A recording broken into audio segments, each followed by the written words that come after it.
coming to you live here from Walden Pond, a celebrated pond in Concord, Massachusetts, in the United States. A good example of a kettle hold, which was formed by retreating glaciers 10,000 to 12,000 years ago. We're here today with. I'm shocked. I'm as shocked as you are, audience. I was as shocked when I was informed that this was happening a couple of hours ago. We are here with, in fact, another episode of the PondCast. Only 1 week after the last one. We're on episode 14.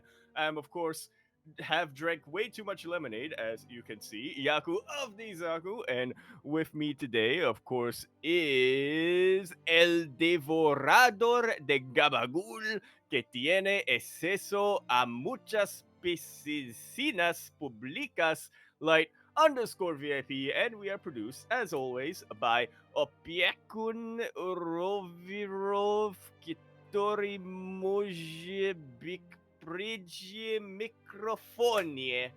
Kuro 16 Squad Saseki. How we doing? Just say our own swimming pools. Yeah, I have access to them. It's an important distinction. What's up, Yaku? What's up? It's great to be back once again. As you mentioned, 2 weeks in a row. Is this going to be a trend? How long can we keep the streak going here with a podcast? We're doing our best. 2 is already more than we've ever done before. I don't think we've ever had consecutive podcasts quite like We've this. never So, had 14 before, right? yeah, exactly. It's the beginning of an era. The beginning. The Pond era. Exactly. And as go on. Yeah. And as we're talking of eras, we actually had some stuff happen this particular week, which potentially, I don't want us to get ahead of ourselves, but potentially might be signs that we're getting into yet another era of competition. Exactly. Just to quickly go over, for those who weren't here last week, the podcast is going to be a bit of a weekly recap show. Maybe we'll have a topic, maybe not. For the most part, going over the events of the week, all the tournaments, all the weekly cups, all the big events as well. There's a lot that does occur throughout the week and throughout the months of StarCraft, and it's really difficult to actually keep up with everything and watch everything. So we're here to catch up with everything alongside you. Yeah. I know I am. Yeah. There you go. And the first thing we're going to be going over is one of our own events, is an event that's been hosted and run for many, many years at this point. Let's see Duckling Open. Yeah, our original event for the uninitiated, the very first event that we kind of started off with way back in, 2017. That was quite a while ago, but yeah, we did bring it back, and as always, it is, well, I say as always, as per our current schedule, it is going to be a monthly thing. It is going to be our, amateur event for the levels of Bronze to Diamond. Mm-hmm. Yeah, Bronze to Diamond 1 is going to be the maximum there. Cannot play if you're in Masters League or higher. Yeah, exactly. So this used to be a weekly event, then it turned into a fortnightly event, and nowadays it is a monthly, just because we don't really have as much time to host this on a more regular basis, but we still want to bring it back and still want to bring it to you as often as we can, because this is where we did begin as the CranKy Duckling. So this is the 127th edition, and I was fortunate enough to jump on and cast some of this. I was able to jump on for the semi-finals, if I remember correctly, but Kuro was actually covering most of this event. Indeed, as she does with pretty much all of our amateur events now. Mm-hmm. Yes, and I'm sure she's excited that this is the first event we're talking about, and she can probably chime in about some of the games. But but for the most part, it was a fun event. Personally, I was really happy to see Tricky go far. I remember when the event started, he was a little bit concerned, as there were some other bigger names, some Diamond 1 players. I believe he is Diamond 3, so there's quite a skill gap actually between him and some of his competitors. But he had some crazy games and was able to bounce back and make some comebacks happen. And it was a really big upset for him to even make it to the finals. Yeah, I see that over here, being able to 2-0 his initial opponent, Leonardo, from Italy, and then going all the way to the ace match against Hologos, who, for some reason, I feel like I recognize that name. Yeah, you might have. I mean, he has played in I think SDOs I played before, so against. you, Yeah, I think yeah. I played against them and There lost you go. against them at one point. I think you have competed against him before. So yeah, it Yep. was a really close series. Honestly, Holo Ghost was ahead for most of that series. But Tricky was able to capitalize on some missteps, some mistakes by Holo Ghost. Went to the Little finals, of course, coasting. against Samir, and it's also quite fun. Yeah. Did he? What I want to know is, did he live up to his name though? What do Was you he mean by that? tricking? We were very upset, but he was not being tricky for the most part. Well, There you go. There you go. Nothing. Yeah, he wasn't going for any kind of crazy proxies or any crazy builds. It was Samir that was a little bit more chaotic.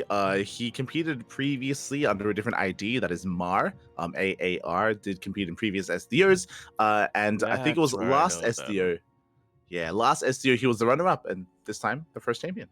Here we go. His first time champion. Yeah, gonna be getting ready to drop another trophy soon. TM potentially. We'll see. We'll see. We'll see. So if you're out Yeah, there always in the nice to see. chat, if you want to, I'll go on. Yeah, I was just gonna say it's always nice to see regulars in our events and seeing them doing well. Oh yeah, for sure, for sure. And again, if you're in the chat, if you do want to compete, if you're between the leagues of bronze and diamond, and you want to compete in tournaments, then this could be something interesting to you. Again, it is a monthly tournament, so you only have one chance a month to compete, which is a little bit less than ideal, but it's there if you so happen to want to jump in. Yep. Yako? Mm-hmm. Yeah? Yeah. What was going on this day? Where were you? Where was I? Yeah. I was panicking. I was panicking with stuff unrelated. It's all good. It's all good. But Yaku's, for example, a common competitor in these events, and we get the luxury of casting Yaku every now and then. Maybe next time. Maybe next time. I remember way back in 2018, you told me I was gonna win one soon. Yeah. Yeah. Soon. Soon. TM. I stand by that. Oh no. Or no, you didn't tell me. You instructed me to win one soon. Okay. It wasn't. Oh my God. Yeah, I feel like the way I feel like the way I said it. It sounds like it was like what you would call it, encouragement. It was, but it was also a little bit of an order. It was a little bit of a light told me to. I don't remember saying this. This sounds like something that Did I Milk dream would that? say, but It might have been Milk and me crossing the cross wires in my head. it's possible. It's possible. Mom and dad But regardless, in the clan. true. Este Milk. Regardless, congratulations to Samir. Shout out to Tricky, of course, for the number 2. Shout out to Malika's Prime for the random raffle, which of course always is rigged. And yeah, it was just a nice, fun event. Is what I have to say. I also True. have a shout out as just as with previous SDO, with this SDO as well, we got a donation from Chance to the Macherino, and that actually made let the semi-finalists also receive some prize. There we go. Yeah, let's go.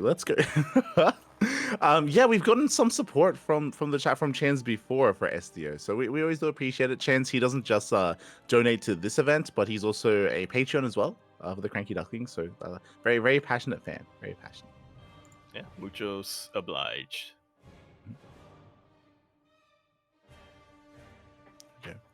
But yeah, with that was SDO. Again, it'll be back next month for the next edition of the Sea Duckling Open. And right after that, we do have... I was going to say, before we get into our next event that we're going to be talking about, but SEO is coming back next month. But if you're an amateur out there and you're still looking to compete in something in the same time as Sea Duckling Open, next week, we're going to have Master Swan Open, which is a little bit more open to the levels of Bronze to Masters 2. Yeah, wait, there he Masters. goes. Yeah. Mostly Masters 2. I know sometimes they change the MMR ranges, so I think there was one season where our MMR cutoff was Masters 3, but I think that's changed back to now being Masters 2. Yeah. So we got events for Diamond players. We have events for Masters players as well. So if you want to take part, you can jump in as well. You don't have to be Masters. You can be, Platinum, Diamond, Gold, Silver. You can still join in if you wish. That's going to be available to you as well. Yeah. Just have to make sure you have the games, which I do not right now. Make sure you ladder. Make sure you ladder. Yeah, we do have some other events coming up as well that did transpire as well. And one of them is an event that we figured out how to pronounce last week. It was Super Sevens. Yes, Super Sevens 9 took place this past week. It was once again the weekly show, well, semi-weekly, usually weekly. Sometimes they do have to sometimes there's something else scheduled, so they do have to delay it a little bit. But yes, the 9th edition of the Super 7, this time PvT between Classic and Ryung. Unfortunately, we started this show a little bit too late. We missed out on Super 7-7. Like that would have been that would have been the one to start on. So it sounds a little bit weird if there's a number in the name and you also have to add number at the end. But yeah, it's of course best of sevens, hence the 7 in the name of the tournament. And yeah, this was a little bit more one-sided here. Unfortunately, we weren't able to I wasn't able to see this myself. But a shout out to Akon Tistis. Akon was covering this event. It was classic. Yeah. Always nice to see. And yeah, this was a complete 4-0 on the side of Classic. Which I think to most people probably isn't that much of a surprise, but yeah, I always imagine that Ryung has in him to take at least one map. Yeah. I mean, especially because Ryung recently has been very active. I don't know if you've noticed, but he's been streaming a lot on Twitch. Like he's been laddering and streaming pretty consistently. It's been really cool to see Ryung being more and more active. And yeah, I do think that this was more one-sided than I thought it would be. I would have favored Classic regardless in this best of 7, but yeah, a much more dominant showing here at the Classic. Yeah, which is always good to see. I feel like 2024 has not particularly been a great year for Classic. Hasn't really been able to show off as much of what he's capable of. You know, a couple of unfortunate upsets early on in some of these bigger tournaments did mean that we've been seeing a lot less of him. Yeah, I mean, at least it was, at least it was at EWC, of course, kind of similar to the previous year where he was also featured more predominantly at Gamers 8. But yeah, I feel like we have been seeing, especially over the past couple of months, a little bit less of Classic. Some of these events can be quite brutal. And I mean, despite seeing less of him, he's still an amazing player, as we're seeing here. So it's great to see that Classic and many of the other Koreans, of course, are still being quite active. Yeah. Great content as well. Yeah, there you go. And speaking of the Korean scene and speaking of being active, we have this week's KSL. Now, the Korean StarCraft League is a bi-weekly tournament. It used to be a weekly, but nowadays it's every 2 weeks. And this was an interesting one as well, just because, I mean, Classic was also featured here alongside many others, and we had some interesting results coming in. Oh, yes. I do recall that this was the start of what we have kind of come to name the Week of Byun. This is where it started. Exactly. The KSL, this is where it all began. Now, fun fact, there was an interesting story regarding this KSL. I recommend the VOD if you guys missed out on it. We had some amazing players, of course, some regulars, and we got to see Gumiho for the first time in a long time. Gumiho often doesn't really play too often in KSL, and he did well for himself. Despite Classic taking down Ryung 4-0, Gumiho was able to bring down Classic 2-0. Yeah. Did you manage to get into those games, or no? Well, that would have been spicy. Gumiho not only has a very unique style of TVP, but also I feel like this year in particular, with just how often he's faced off against Showtime, I feel like he's starting to really hone himself in the matchup. Oh yeah, he's a very stylistic player in TVP. I mean, does often play mech when no one else does as well, which is crazy in the matchup. So it's so hard to practice against Gumiho without playing against Gumiho as well. So yeah, he had a good performance. Did get knocked out in the semifinals, but the fun story that occurred here, and you may look at the finals results and be like, that's kind of crazy. Beyond 3-0ing Dark. I mean, we've seen him bring down Dark before, but that one-sidedly. I think actually, if you go to the information, it doesn't tell the full story either. There's like a little like Wikipedia note on it. So what happened was, as we were getting ready for the finals, Dark's internet cut out. He pulled a bit of a light VIP. His internet cut out, and it did not return. So we went we went on a break. I think it took like between 10 and 15 minutes, and Dark actually got his setup ready, and he raced over to a nearby PC cafe and set up there and played the finals from a PC cafe. It was crazy. It was crazy. That explains so much. Yeah, Put on pants. He did. He had to. He had to put some pants on. He had to put on some clothes. He had to go outside like an animal and run across the street to the nearest PC cafe. The finals did eventually get going, but because it did take quite some time, and I guess to give a bit of a leeway to the player that did have to wait as well. Bjorn was given a 1-0 advantage just because of how long it took for the finals to get going. Eventually it did, and she did get going. But during the finals, it was very clear that Dark was not playing at 100%. From my understanding, it's also possible that Dark wasn't playing with his regular peripherals, with his regular keyboard or mouse. Yeah, exactly. And I think even mid-series he was saying how like he can't do this. Like it's not just even that, but like obviously there's like people around him, like you're in a public place, a public area, like it's just not your regular setup that you would have at home or even, on a stage. Yeah. At home on a stage. I mean, yeah, even if we're looking at things like the earlier stages of the open brackets of an offline tournament where it is a similar setup, you have all these PCs set up next to each other and the players like get assigned to one and they play out their matches, etc.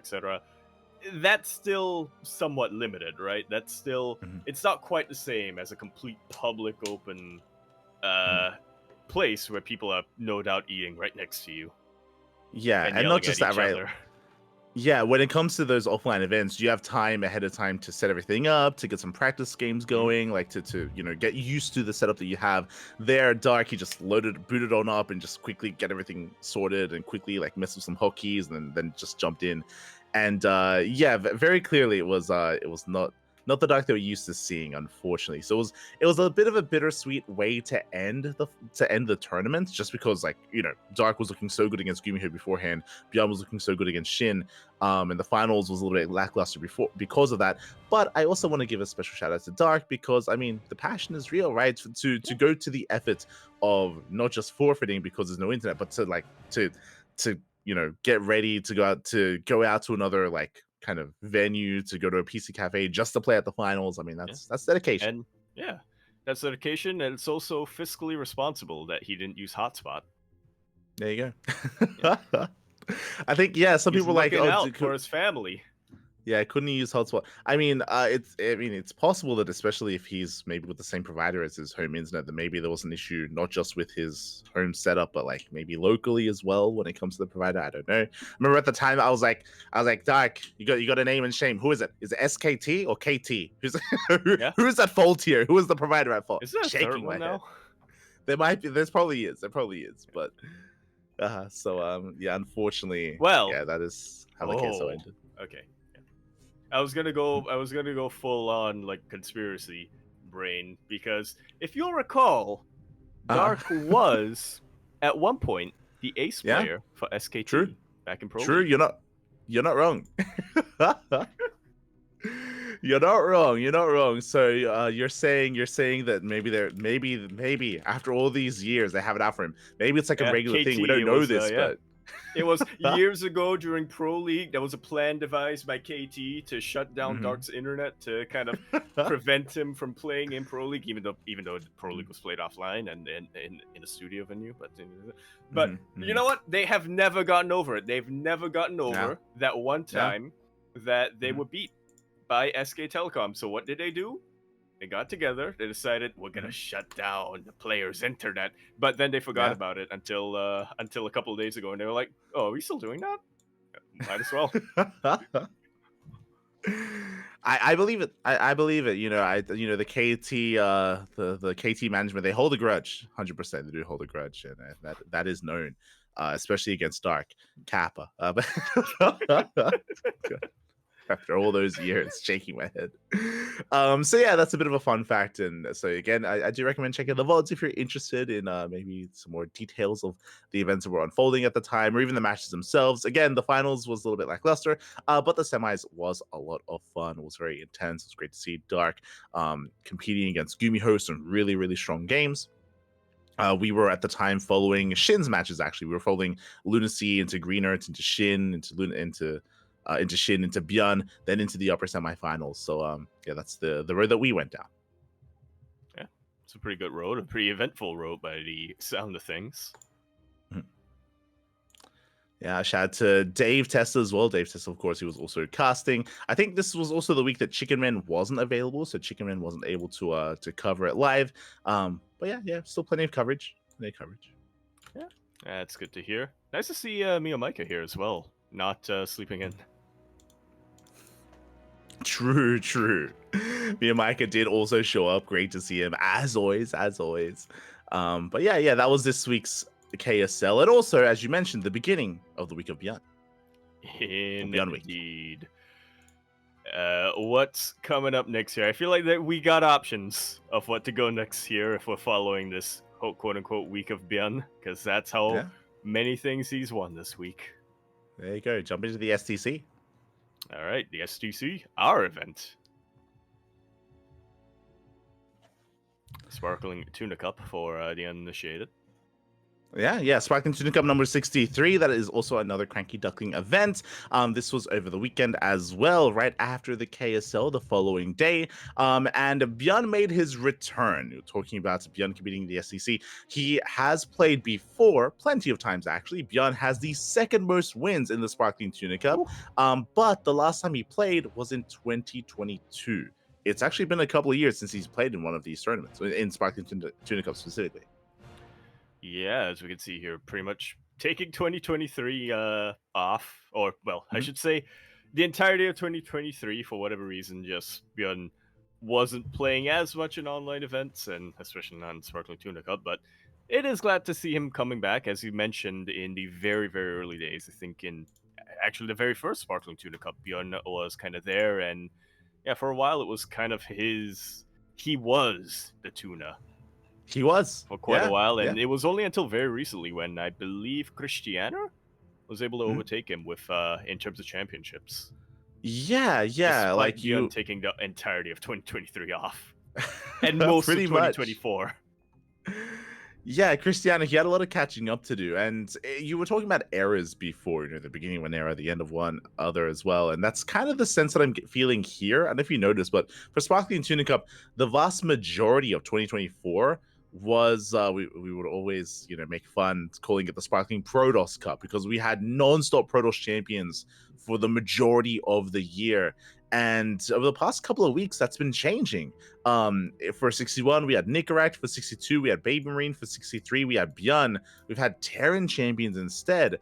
And it's sort of becoming a bit of a trend here. And I'm curious if that trend continues. Really, it's Byeon, hearing about Protoss dominance in these online tournaments. And now he's made his return to mark his territory once again.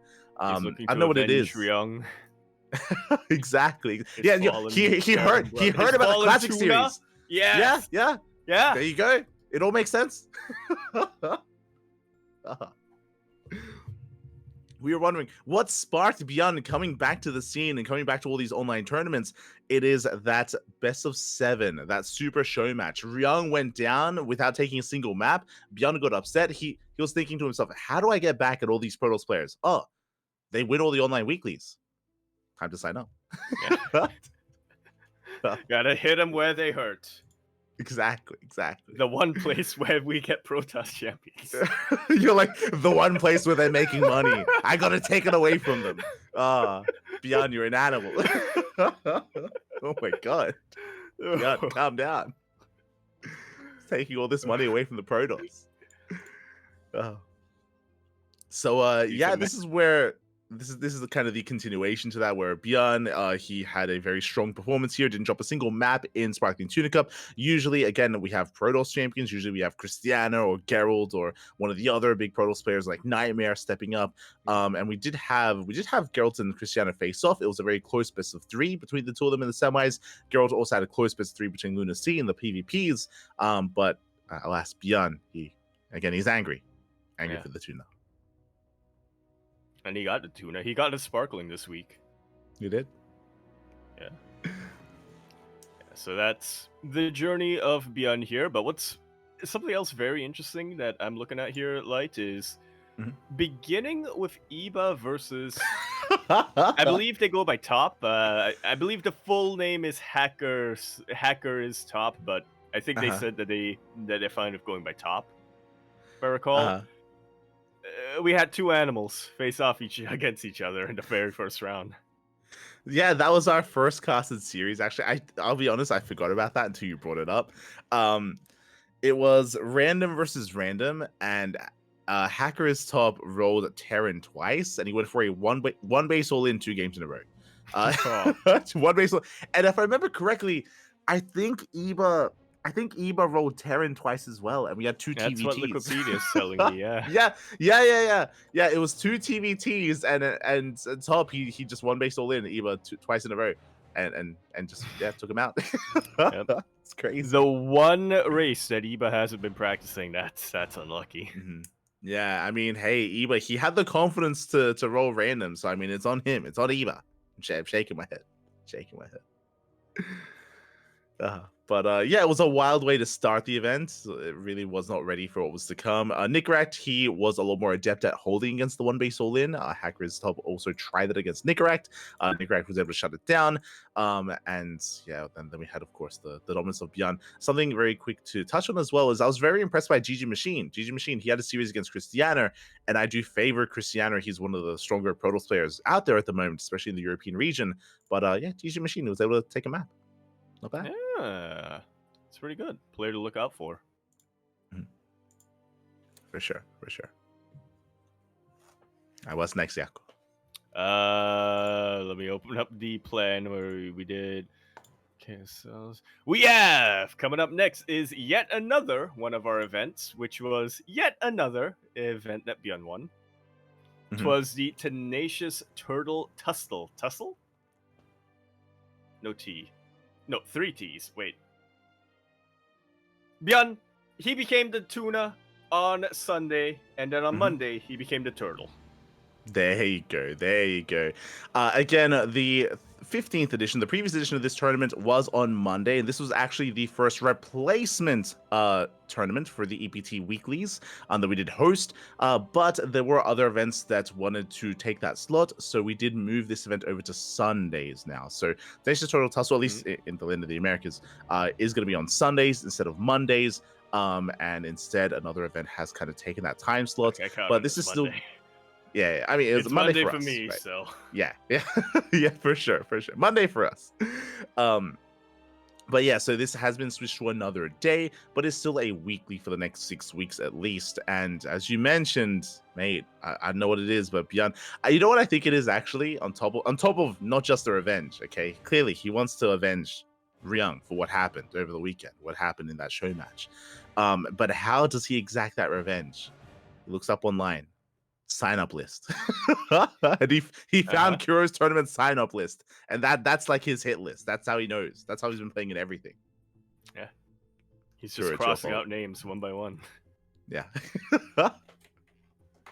I do think he's been using it, actually, unironically. I think that's maybe why he's playing in everything. But yeah, this time though, it wasn't as dominant of a performance. There was another big name in the tournament as well. It wasn't as dominant of a performance because he dropped 1 map as opposed to 0 maps. Oh yeah, that's how that sentence should go. Exactly. Shin did have a rematch. Also, this is the beginning of a bit of a rivalry. It isn't just Beyond that's been using the sign-up list, it's been Shin as well. We glossed over it, but this is a rematch from KSL. They faced off in the semis of KSL as well. They did, didn't they? Yeah, it was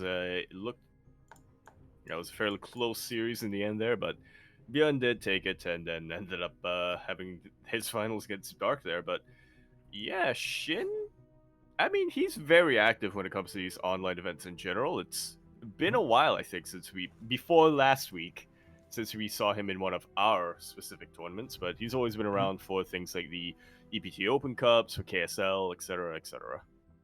Oh yeah, definitely. So it's great to see Shin being more active in these online events, especially this week. Again, this is open to all players, to all regions, and this is going to be coming back next week as well, referring to the Tenacious Turtle Tussle. And I'm sure we'll see these players make their return as well. So yeah, Beyond claiming another big win. Does show a bit of weakness in the finals, as you did mention, but still takes it in the end. So Beyond just collecting another paycheck here. And that leads us into the Wardy TV Monday #1, the first edition of this Wardy TV event. Indeed, the replacement or the spiritual successor of EPT Open Cup Asia. That started a little bit later, but still very much in a time that is convenient for most of the target player base. And yeah, it's got to see a lot of them did take up the opportunity. Yeah, exactly. We were fortunate enough to cast this as well, alongside Wardy, of course. We were trying to cover different matches leading into this. There was a crazy result in this. I don't know if you noticed it, but in the quarterfinals, this time there is no excuse of having to go and play in a PC cafe. It was a wild ZVZ, and Rex took down Dark. Wow. I think I actually saw this live. That was, yeah, insane. I remember there was that one map. I don't remember which map it was. I think it was the second map where Rex went for Mutilus and ended up losing. So got into the ace match, decided, guess who's never using Mutilus again? And then just managed to win with a Roach push, if I remember correctly. Yeah, it was a very tense, very chaotic series between the two of them. There was a lot of mind games. There was a lot of hiding tech, trying to get away with like Link Floods or Bane Busts or Roach Rushes or Roach timings. It was a very technical ZVZ. It wasn't like standard macro by any means.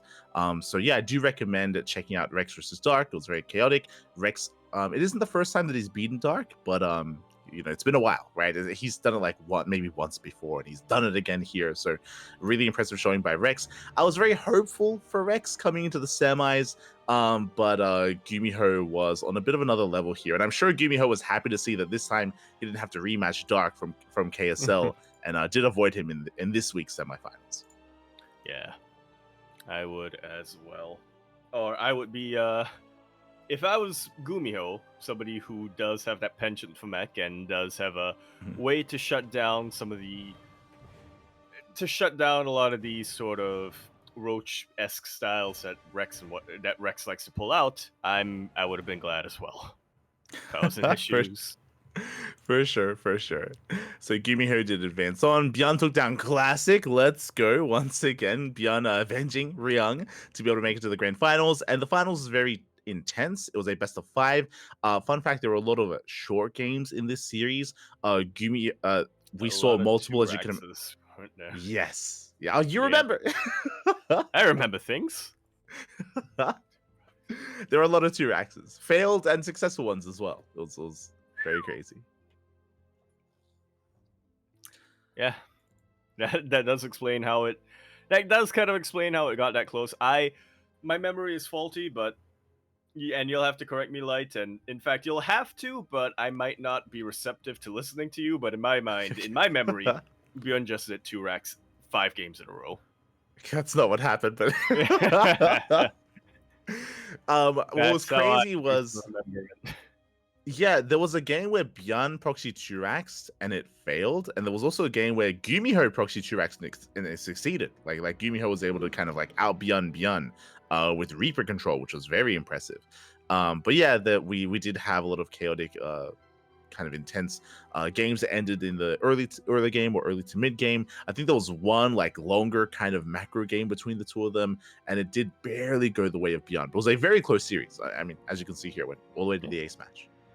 Yeah, some of those games weren't particularly close, but that was mostly just because a gambit didn't pay off, or did pay off. Yeah, depending on how you look at it. So yeah, Bjarni takes another win here. Again, winning Nation Turtle Tussle, Sparkling Tuna Cup, KSL, and now the Wardy TV Monday as well. That leads us into the replacement European Weekly, the Kalara Steadfast Roddy Cup. Yes, or KFC as I like to call it, and it's honestly like looked at this bracket and I gotta tell you, it warms my heart that the kind of replacement for EPT Protoss Cup is just as Protoss heavy. It's almost purely green. Yes, there's a lot of Protoss in the bracket. But I mean, Europe is a region that is dominated, at least quantity-wise, by Protoss, and there's a lot of Protoss here as well. And surprisingly, and I do want to say that maybe Beyond bit off a little bit more than he could chew, playing in so many tournaments consecutively. This was like all these events happened in the course of like 2 to 3 days. So Beyond was just on that grind set. On top of that, I'm pretty sure this event does favor the European server. So Beyond had a little bit going against him here. Regardless, though, that is a big win for Shameless. Yeah, without a doubt. I actually had a really good result getting to those finals as well. Obviously beating Bjorn is huge, but also beating Mixu, I would say, is a pretty impressive result for anyone. Mixu is that heir apparent to Cyril. I choose to declare him. No, he's the Finnish Miomaika, I think, is what a couple of people have said. And by a couple of people, I mean me, when I found out that Mixu practices with Miomaika. There you go. There you go. Yeah, definitely. Like, it was very impressive here at a Shameless. I mean, if you're a fan or if you watch the CranKy Ducklings, then you would know that we always hype up Shameless whenever we can. Shameless is a rising star in the European region. He's been getting better and better results over the past year. And yeah, this is another one of those big results here where he defeats Beyond of all players, makes it all the way to the grand finals, does lose to Shameless, does lose to MaxPax, but I mean, it's MaxPax is kind of the dominant force in the European online cups, so it's always difficult going up against him. Yeah, MaxPax, who didn't drop a single map in this bracket, so I can't really hold it against Shameless, can you? Definitely not. And we don't want to take away from Shameless's accomplishments from making it to those finals as well.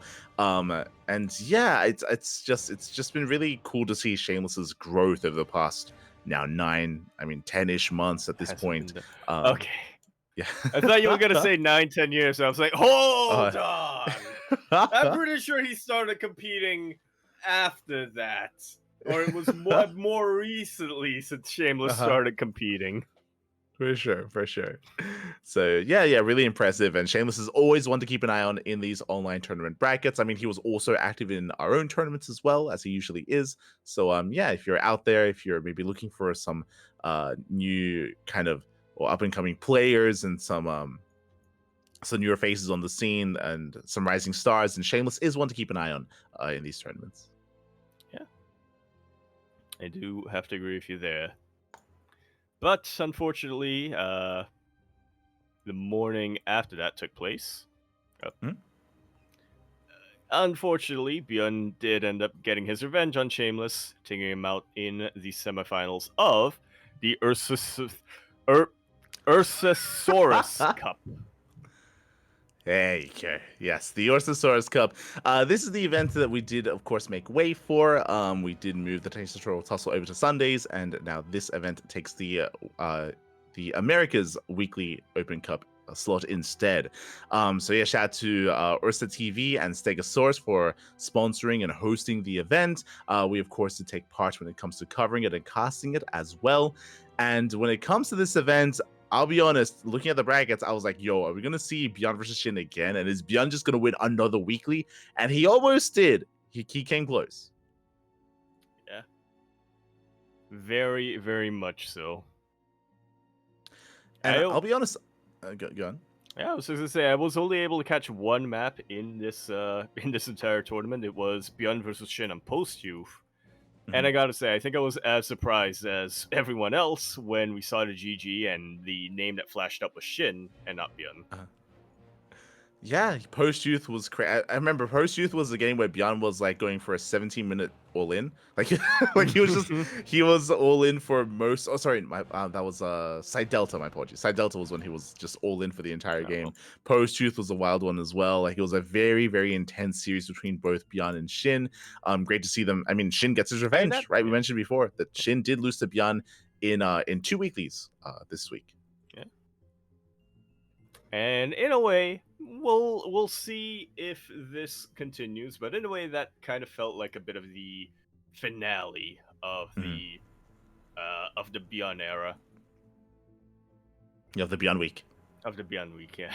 Like the era lasted a week. So. yeah. This was a rematch of Tenacious Turtle Tussle 16, where Bjorn had beaten Shin 3-1. Now here, Shin beats Bjorn 3-2. I'll be honest, I'm shocked that I saw Bjorn in this tournament, considering that he also played in the Kalaris Steadfast Rotterdam Cup, just because. Like, did Bjorn just not sleep? Like, I think it's pretty obvious that he didn't. He played in all 3 weeklies. He played in the Wardy TV weekly, into KSRS, into this as well. Like unless he had like 2-hour naps in between or something. Like that's crazy. That's insane. Or just microdosing, like micro naps in his chair. Yeah. Stasis chamber. Yeah, I'm pretty sure. I think it's quite obvious that he did stay up throughout the entire night. He is a bit of a degen. Not wrong. Yeah. Not wrong. We should have nothing but vengeance and revenge. Mm-hmm. Exactly. It fueled him to pull off, what no other person could, literally playing in every single tournament, every single weekly. This also was a lot of fun. It was a massive bracket with players from all around the world, from the Americas, from Europe, from South Korea, of course, as well. And yeah, it was a really fun finals. It was really fun. It went all the way to the ace match. We had a lot of chaotic all-ins and just aggressive builds overall. Maybe some of it is, a little bit because Bjorn was very sleep deprived. It's very possible. it's very possible that also led into why he was hyper aggressive against Shin. But regardless, what a great way to end Bjorn Week. Yeah, I agree.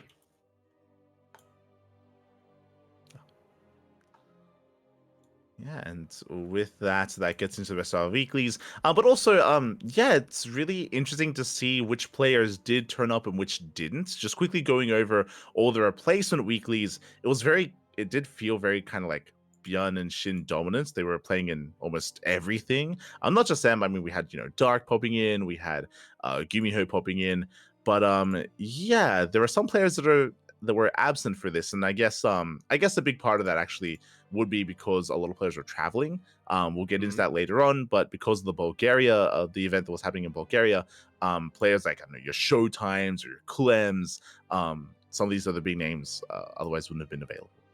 Yeah, I'm surprised we didn't see that much of Gabe in the replacement weeklies, but tis the off season, so. Yeah, that's another factor, right? That's also why it's curious to see who plays and who doesn't. Like, who is taking a break in the off season and who is not, right? Like, that's also something that we're able to determine by having a look at these weeklies. Like, who's playing and who isn't right now. Who's off on the beach, right? It's like posting pictures, on enjoying their time away from Protoss. Yeah. Exactly. Oh, that. Yo, actually, hold up. Conspiracy. It wasn't vengeance for Ryung that motivated Bjorn. It was Solar who paid him. True. As a hit, Protoss hit, man. It all comes together, Papi. It all comes together. Solar, he was the puppet master the entire time. He's the one that links Beyond the VOD of Classic versus Ryung. And he's like, hey, that's crazy, isn't it? Shouldn't you do something about that? It all makes sense. If only somebody would do something about all these Protoss players. He said, and then he just looked directly at Bjorn and we're like, if only. I believe that would work on Bjorn as well. I feel like Bjorn is maybe a little bit more like naive when it comes to that. He's like, you know what, you're right. Yeah, you're right. True. God damn. So yeah, with that, I mean that kind of wraps up the week of Beyond. I say kind of because up next we have Oh, our OSC events of the week. And once again, despite Beyond not really being too active in the OSC King of the Hills, he's more of a rare sight in these events. He also showed up here as well. he did, and he had the longest streak in this week's King of the Hill, coming in first, and did end up falling in his 9th match to Forjumi. That's a really good result for Forjumi, but even still, 9 best of ones in a row, that is a testament to just how fueled and how motivated I think Bjorn really was this week. 100%. Again, we're going over results for the week, not for the month, not for an extended period of time, for 7 days. And like Bjorn is in everything. Like he's just playing in every single tournament. And yeah, I guess we'll see if maybe it's only this week. Is it going to be just from here on moving forward, especially in the off season? Bjorn is still fueled by passion, and whether it's passion one way or the other, whether it's rage or not. But yeah, we'll see if this trend continues. I mean, it's not entirely rage, right? But I Yeah. imagine it is 60, 70% rage. There you go. Outrage at Protoss winning things, Aye. But Gotta put a yeah, stop to that. it's interesting, right? Is this just Beyond Week or is it going to turn into Beyond Month, right? Like that's kind of what I'm alluding to here. And I mean, time will tell once the next set of weeklies come around if Beyond is as active as he was here, or if he calms down a little bit. Yeah, we shall see. I mean, he's got to sleep at some point, right? Right? So what you're Yes. saying is he actually hasn't slept at all. He's just been playing nonstop, and he has yet to go to bed. Yeah. Full He can't. degen. He can't while his mission is still there. He cannot rest while there are still Protoss winners. Exactly. And really, this reignited that fuel because it was a Protoss that knocked him down. Not just Exactly. any Protoss. You mentioned it, Forjumi, and I want to put a pin on this a little bit here. And we're gonna come back to this in upcoming results, I'm sure. But Forjumi beating Beyond, I mean, these are best of ones, so there's a little bit less weight behind some of these wins. But regardless, Forjumi has actually been getting better results recently. In my mind, at least, Forjumi, he streams very often. He's a streamer. I think he's even streaming right now. But in my mind, he's been. Rate him. Yeah, we might have to. It's true. Might have to rate him after this if he's still streaming.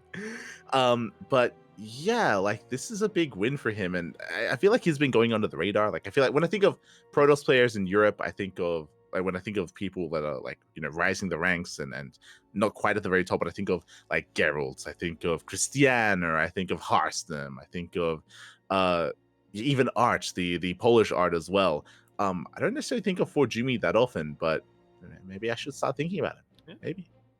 You should. I know I was forced to start thinking of Forjumi way back in 2022 when he made his debut in DreamHack EU, and I said, oh yeah, we got a couple of names coming up here. One name that I'm not too familiar with is Forjumi, and he showed up in the channel like, you have not heard of Forjumi? And I'm like, oh, I guess I have to now. So, I love you, Forjumi. He's definitely been improving a lot. I believe, I'm not sure if he still is, but I believe he was a student for quite a while. So in 2023, definitely, I believe he was a bit more focused on that. But yeah, I think 2020, I don't know what's going on in his personal life, but yeah, I think maybe he just does have more time to dedicate to practicing in 2024. And so yeah, that really has manifested in him getting higher and higher results here, taking out big names like Bjorn.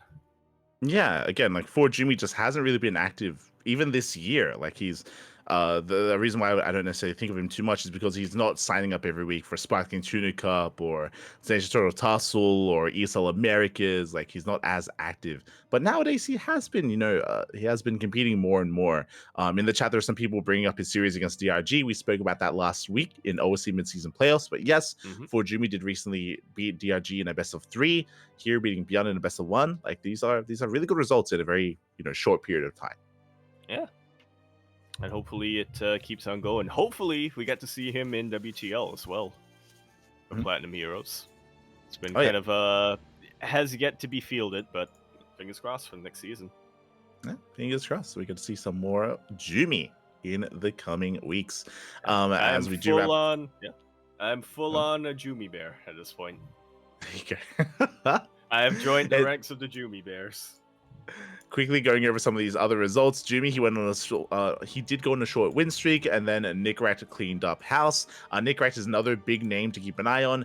When I think of how Shameless has been doing better and better over the past year, I think the same of Nickrat when it comes to the European Terran players. Nickrat likewise has been getting better and better results as well. He went down to Björn in some of the previous weeklies that we went over, that we kind of glossed over, but Nickrat is another kind of player that has been getting just some better results and just some higher rankings and higher placements in these weeklies. Yeah, and I like the narrative that's being sprung here in this week's King of the Hill.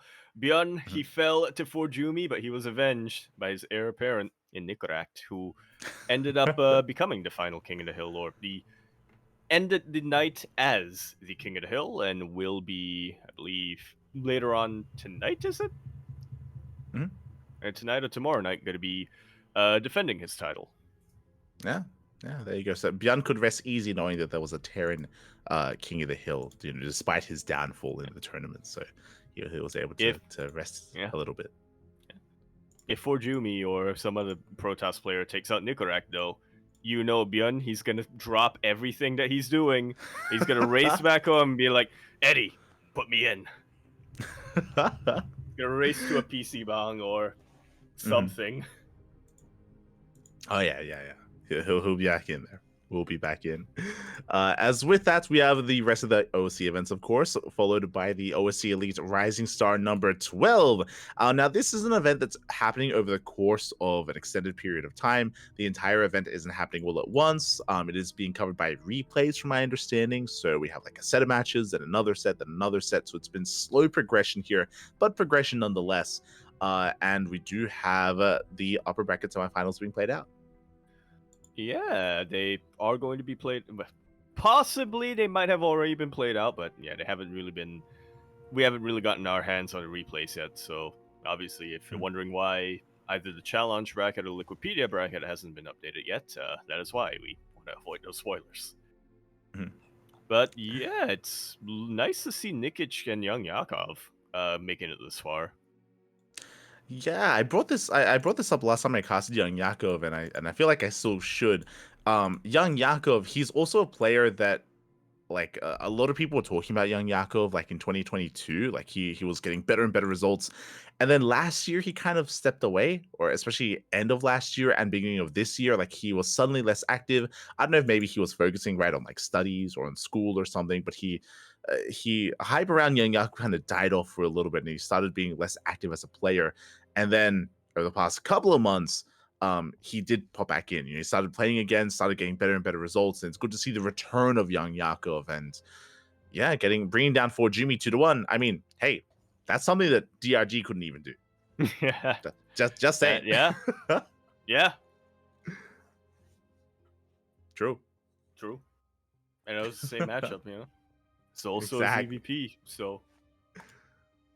Exactly. So yeah, really impressive stuff there from Young Yakov. I do think I was gonna say maybe I want to favor Young Yakov to win the entire event, but honestly, in a ZVZ, anything can happen. Like Nikic versus Young Yakov could go either way.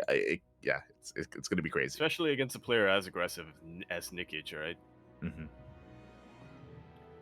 Sure.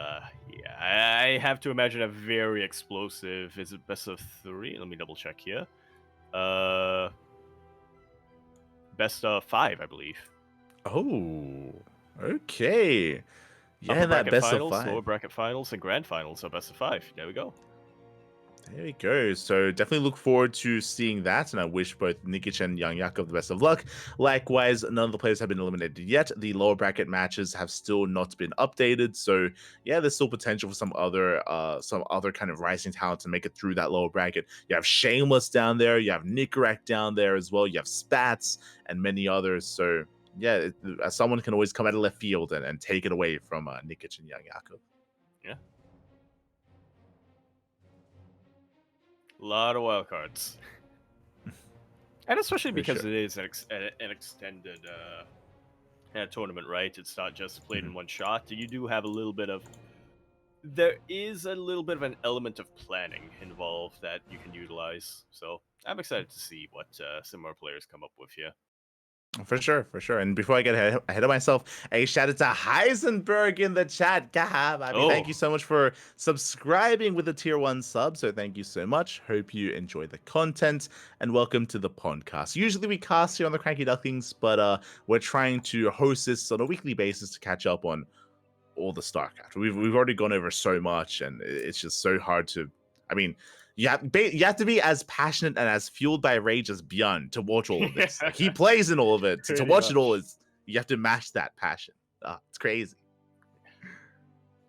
It's insane. Muchas gracias, Heisenberg. You're goddamn right. Let's go. Thank you for the full sub and not a half measure. There we go. There you go. There we go. Thank you for not doing a half measure. No half measure. I'm glad you went for that. Not gonna lie, I've seen Heisenberg, like, whenever someone sees Heisenberg in the chat, like, even I myself, we're like, oh, you're the one that knocks. Like, that's what everyone says, but you went for something different. I appreciate it.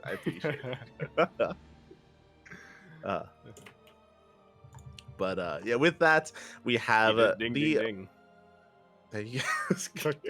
too much. But with that, we have the final OC events here of the week. We have the OC mid-season playoffs. We did cover week 1 last week, and we were also casting week number 2 as well. And we did cover 7 best of 3s. A lot of matches were held, and it's still the early rounds, but you thought the Rising Star Cup would take a while. From my understanding, every single match is going to be casted. The bracket is so massive. I'm pretty sure it's going to take like 2 months to cast this whole tournament. It's going to take a while. Oh yeah, it's been 2 weeks, and the first round isn't even fully done. Exactly. It's like think about how many players have to play out their matches, and then think about how we have to go through them one by one as well. Mm-hmm. It's gonna be quite a while. Oh yeah. So it's going to be a very extended broadcast of this tournament. But alas, we had some good series. This is also the event where, of course, Fujumi did bring down DRG. But on top of that, we had some other fun matches with Spirit and Future, with Baby Marine and Jomek. We were able to feature some mirror matchups, some other matchups as well. But as I just mentioned, there's still some round one matches that have yet to be played out, like Milky versus Demi, for example, Milky Cow versus Demi, Geralt versus Spats, Skillis versus Night Phoenix. There's still a lot of matches to come. Oh yeah, and it's double elimination, so. Mm-hmm. Yes, exactly. So there's still a lower bracket as well to go over. Some of the matches that were really fun was Chen versus Eba was interesting, just because I don't think they've ever played before. It's two very distinct different regions colliding. What's the matchup? Hang on, that's what we need to know. Was it ZVZ or was it ZVZ? I was curious. It was ZVZ. Eba did not play random. Nice. He did not off race. That is surprising because I know that Eba has mentioned that he's not a big fan of mirror matchups, so that's kind of why he's been practicing Protoss more, so that he can whip it out at times, but also excited because Cham in a ZVZ with anybody, I think, is already exciting. You know, I still remember Cham versus Emil Micah back in the day when we had that show match, but also versus Eba. How chaotic did that end up being? It was very it was very chaotic. There was some 2-base muta play, there was some roach timings and all-ins, there was a little link bane aggression as well. It was very back and forth. In the end, Cham did take it, but it was still a very close series nonetheless. Likewise, we had Homeowner versus Art. You can imagine how that series progressed. A lot of 2-base all-ins at Homeowner. A lot of yeah. Very what he does best. Yeah. A lot of boy pushes. Oh yeah. You think he's gonna expand? Sometimes Homeowner will throw down a third CC, but he'll still pull the boys. Like, that's how crazy he is. It's like that third CC is there to produce more boys that he can Yeah. later pull. Exactly. Big brain. Another big result was Nightmare versus Young Yakov. Nightmare did win, but hey, we were going over Young Yakov's results earlier. For Young Yakov to take a game and force the ace match out of Nightmare was also a big result for him. So yeah, some really nice series did occur during the midseason playoffs. I'll have to keep our eyes peeled as the bracket progresses. It's gonna be furiously refreshing. Yes. The bracket myself. It's definitely going to be slow going for the tournament and slow going for the bracket, but we'll try to keep you updated every week. We'll do our best. Next week we'll have a couple of matches, ideally. Yeah. At least two. I'm hoping. At least two. Once again, to reiterate, we did cast the first 2 days so far of OC mid-season playoffs, but it's very likely that it's going to be handed over to like Wardy or Chicken Man or some of the other community casters. OC do love to spread the love and to give the opportunity to other casters to cover the event. Yeah, because otherwise, man, we would. I don't want to say we go insane, but more so than we are now. Yeah, he definitely spreads the loves and kind of spreads the load when it comes to going over the mid-season playoffs. So gotta spread them loads. So yeah, everywhere. And on that note, I just say share the load, but yeah, you know what I mean. Yeah. Oh, God. But from there, we can head over to some of these more regional events. Another event that we did cover here on the CranKy Ducklings, covered almost everything.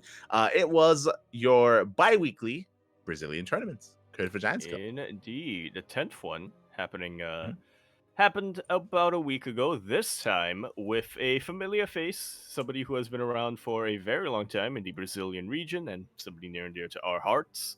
Eric, our very own Mighty Duck himself, taking the W in the end. Let's go, Eric. He came back. He was missing in the previous edition of Code for Giants Cup. He did not participate. I think he competed in number 8. Yeah, he competed back in number 8 instead and went down to Master in the grand finals. But Eric did reprise his role. He was looking dominant here. Even in the finals, Eric was looking very much so in form. It was a very short finals, as you can imagine. There were a lot of like 12 pools and crazy builds and all-ins. Like Eric is a very chaotic player, but he's always a lot of fun to watch. Yeah. He is the originator of the 13 pool. Well, not 13. 15-14. Yeah. There we go. Yeah, Eric, he always comes up with his own kind of builds, his own play styles as well. Something that was interesting to me, though, is his opponent. Nano, aka Shakti, he retired. He retired and he was gone for a very, very long time. And I was a little bit afraid that maybe we'd seen the last of him, that maybe we wouldn't see Nano anymore or Shakti anymore. Yeah, we mentioned it a little bit last week as he did Nano, formerly known as Shakti, did win the previous Code for Giants, number 9, and that surprised us when we saw that result, and we thought, oh, he's coming, is this just a one-off thing, or is he actually potentially coming out for retirement? And the answer is, we still don't know. But it does seem like he is being a little bit more active in these weekly cups, so whether or not he's going to be, coming out of retirement and competing in sort of the bigger regional stuff is to be seen, to be determined, but yeah, it is nice to see that he did come back for at least 2 of the Code for Giants Cups in a row. Exactly. I'm like tentatively excited for the return of Shakti. Is he fully back or not? Only time will tell is if he continues to compete. So far, if he is, he's only playing in these regional events. Like he's only coming back for Code for Giants Cup. He's not playing in these other online tournaments yet, but maybe he might be tempted to do so. So definitely keep an eye out for the return of Shakti. Also, I can confirm as well that his ID is Shakti. The reason why it's still Nano on Wikipedia is because it was Shakti, then he switched it back to Nano, then he switched it back to Shakti. I think the people at Wikipedia got tired because they're like, you can't just keep switching back and forth. Yeah. Or at least pull a Wayne Otherwise known as Radata, otherwise known as Vanya. Exactly. So Switch it to I think something different, you know? It's just like when you don't remember what your password is, and you're like, Mhm. okay, let me type it in, and they're Actually- like, your new password cannot be a previous password. It's like, what? Actually, I want to point something out. If I remember well, way back when Nano was Nano, there was like an event. I don't remember if it was When like Shakti was charity Nano. event or a bet or something, where like they said that if he loses that or if they reach that, he will change back to Shakti, and that happened. So he did, but then he just continued to use Shakti. He just never switched back. Yeah. Yeah, So screw it. yeah. Look. So what you're saying is we need him to make another bet with someone There you go. to There you change go. to where do you go from Shakti to Nano to Proton? I don't know. What is a Shakti? I know Shakti, I believe it's from a video Shakti game. is. I was Not gonna to say be it's a pretty confused common, with the. it's a pretty common Indian name. Okay. There you So. go. There you go. And I also know I He- think there is a Star Wars character called spelt differently, Yeah, Shakti, but it's not how Shakti is spelt. Yeah, he did let us know that it was from a video. I can't remember which video game, but it was from a video game when he was young. That's where it came from. But regardless, he did well in this event. He 2-0'd Master, who for a while I would have said was the best Protoss in Latin America. But with Shakti bringing down Master, with Paco Mike retiring, I think at this point I would be comfortable saying that Shakti is now the best Protoss in Latin America. He has kind of reclaimed that title, despite not being back for too long. It's crazy. Yeah. I have to see if anything changes in the next coat for Giants, or if there's another, if there's another, say, American StarCraft League or Star Cup, or what's it called? Or if there's another Latin American tournament. This is what I'm getting at. But yeah, for now, I don't think too many people would really argue with you or contest the fact that, as of today, Shakti is the best Protoss player in Latin America. Oh yeah, and if you maybe haven't tuned into this live, you want to tune into some of the VODs, I do recommend checking out Sleepy versus Yan. Went all the way to the ace match, but that was a very close, very intense back and forth ZVT. It was very scrappy, and it was just what you want out of ZVT. When it comes to Bio versus Ling Bane and just like intense fights that could go either way. At least in my mind, it was the highlight of the night and did go very often into the mid to late game. Eric's matches were again a lot shorter, a lot more intense, and they didn't quite go into that kind of longer game state. So depending on what you want, like I guess there's different things for different kind of palettes. Like if you want shorter, more aggressive games, or longer, more back and forths. But I do recommend the VODs nonetheless. It was a great tournament. Yeah. Can look at it right over on this channel over here, CranKy Ducklings. That applies to both Twitch and YouTube, so that makes it convenient for us. There you go. Otherwise, we do have another event which I was unaware of, but it looks like potentially a new regular event. It was the first edition of the King of the North. Yeah, we did crown a new king in the north here, Christiana, beating Nicorak in the finals 4-2. But yeah, this is an interesting one. It looks like an invitational. I'm going to try to see if I can find more information of that. But what's to me is the most curious is that none of these players are from particularly far north. Yeah. I'm curious what the name means because we've had tournaments alluding to this kind of name, and yeah, it was like what did Neeb win? Didn't Neeb win like an event called something like this? Kings in the north or something like that. Something like that. Am I crazy? So I don't know about this event, but when I looked at the challenge page, I'm pretty sure it's created by a guy named Viking. It's like VHY. So how I read that? So maybe it's just like Vietnamese play king. on his name. That's why it's the North. He's looking for a new king. Let's go. I'm still trying to Yeah, and I have find that name. yeah, But Kings of the North. that's it.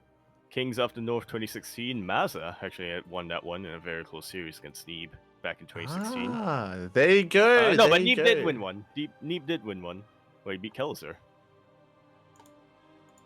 And it's called what Kings event of was the that? North because it took place in Canada. And the Exactly, offline right. finals was in Canada. Yeah, when I think of King of the North, I think of the Canada tournament because that's what we had. Mhm. But to be fair, I guess it's been a lot of years, many years since the last King of the North in Canada. So I guess you know, the trade. 2019, which to me was just a year ago, but I've been informed that was actually 5 years ago at this point. It's been so long. It feels bad, man. That's the passage of time. The passage of time just progresses, and we're getting older, Pat. We're getting older. Smurge. But yeah. So I guess enough time has passed that someone else can take the mantle in a way, and The copyright is no longer exactly enforceable. it's lapsed. Yeah. I think that's how it works. I mean, it can, sure, it definitely can. So yeah, so I guess this might be a new regular event. Still yet to be determined if this is going to be a weekly or a monthly or something like that. Yeah, and I have to correct myself. It was not an invitational. It looks like it was just about open. It just an open bracket, although it does say that for this tournament you should be at least high masters, ideally. Yeah, we're going to be going over some more events that were actually covered by Psystorm Viking. So again, it looks like he is going to become or is becoming a new content creator and is hosting his own events. I'm sure as they progress and as we get more of them, they're going to be more known and more shared amongst the pro scene, and they're going to get more signups as well. So definitely keep an eye on the Kings of the North to see how it progresses over time. When it comes to the event itself, we have our regulars: Shameless, Geralt, Christiana, Nicorette. Those are the big names, at least in my mind. And yeah, it was interesting format to see that the semifinals are best of fives and the finals are best of seven. Like, these are actually some pretty long series here that we don't usually expect in these smaller online tournaments. Yeah, absolutely not. I think it was probably still manageable, I think, for this inaugural event, just because it did have a fairly manageable sign up list. At what was it? It actually says 8 participants this week, so would last around the typical time of, say, a 16-player bracket on a weekly that did have best of 3s all the way to the finals and best of 5. But yeah, if this ends up getting larger, if we do start getting those 16-player brackets and etc., then that might take a while. Oh yeah, it might. So we'll keep an eye on it. Regardless, big win for Cristiano to bring down Geralt 3-0. Had a best of 7 against Nicorette. Again, Nicorette is also another player that I do consider quite close to the skill level of Cristiano. They did have a back and forth. Thankfully, it wasn't one-sided. But I'm a little bit shocked that Cristiano did 3-0 Geralt in such a fashion. I mean, I guess Cristiano gets his revenge because this is a rematch from STC this week, where Geralt did bring down Cristiano instead. Yeah. They are forming a little bit of that rivalry over in Poland. I would say they're fighting over the crown of Poland, but I think Spirit, in the last Polish land, kind of said, nope, no Protoss Kings. I'm telling Beyond got in contact with Spirit. Like, the conspiracy continues, Pappy. He called him up, he gave him some builds, gave him some replays. Once he saw that Cristiano won the last one, he never again. But I do think that Geralt and Cristiano have been rivals for a while at this point, so it's really cool to see that continue, where they just keep facing off in these online events, and they go back and forth. It's all about how long the mustache is, right? For Geralt, Gerald. He said all of them are fine. He said any pronunciation's fine, so. Oh yeah, there you go. He said any is fine, but there is only one that's correct, so. He won't tell you though. He won't. He has, but I don't remember what it was. So, so in my mind, he hasn't told me. There you go. But yeah, if this does become more regular, depending on its time slot as well, we'll see what does occur with the King of the North. Heading over, we have the Sunrise Cup, number 178. This is a weekly tournament. Sometimes they do skip a couple of weeks here and there, depending on what is going on. But this is a more regional Chinese event. that is organized by, I believe, the people behind Starlight Twinkle. I think one of their admins is a part of the team, so it's really cool to see Yep. that they continue to invest. Yeah. Organized here by. It's okay. Li It's okay. Peng Actors. Yu Uh-huh. is a Romanized name. I don't know what that ID is, but hmm yeah, it looks like it is organized by one of the admins or founders or one of the people behind Starlight Twinkle. And this is actually a tournament that's been going on for a very long time. Oh yeah, yeah. Like Many Sunrise longer, Clubs. it's older than 20. No, actually, yes, started in 2019. So there we go. Okay. There you go. I thought you were gonna say older than time, which could also be true. It's possible. It's possible. It's older than Oliveira, but There you go. When it comes to this event, fun fact, they don't have any English coverage. But I remember when I was going over our schedule for the CranKy Ducklings a couple of years ago and trying to find events to cover, just so we could always have something on a daily basis to cast here. This was something that I considered covering the Sunrise Cup. The reason why we didn't is because I believe this clashes with WTL. I see. Yeah, so the WTL events and this do often collide. I mean, now we're in the off season, but when we're not in the off season, they do clash. See, I thought you were gonna say it's because we would have to use the Chinese client, and we would have to go through that process each and every time. But I guess there are different reasons.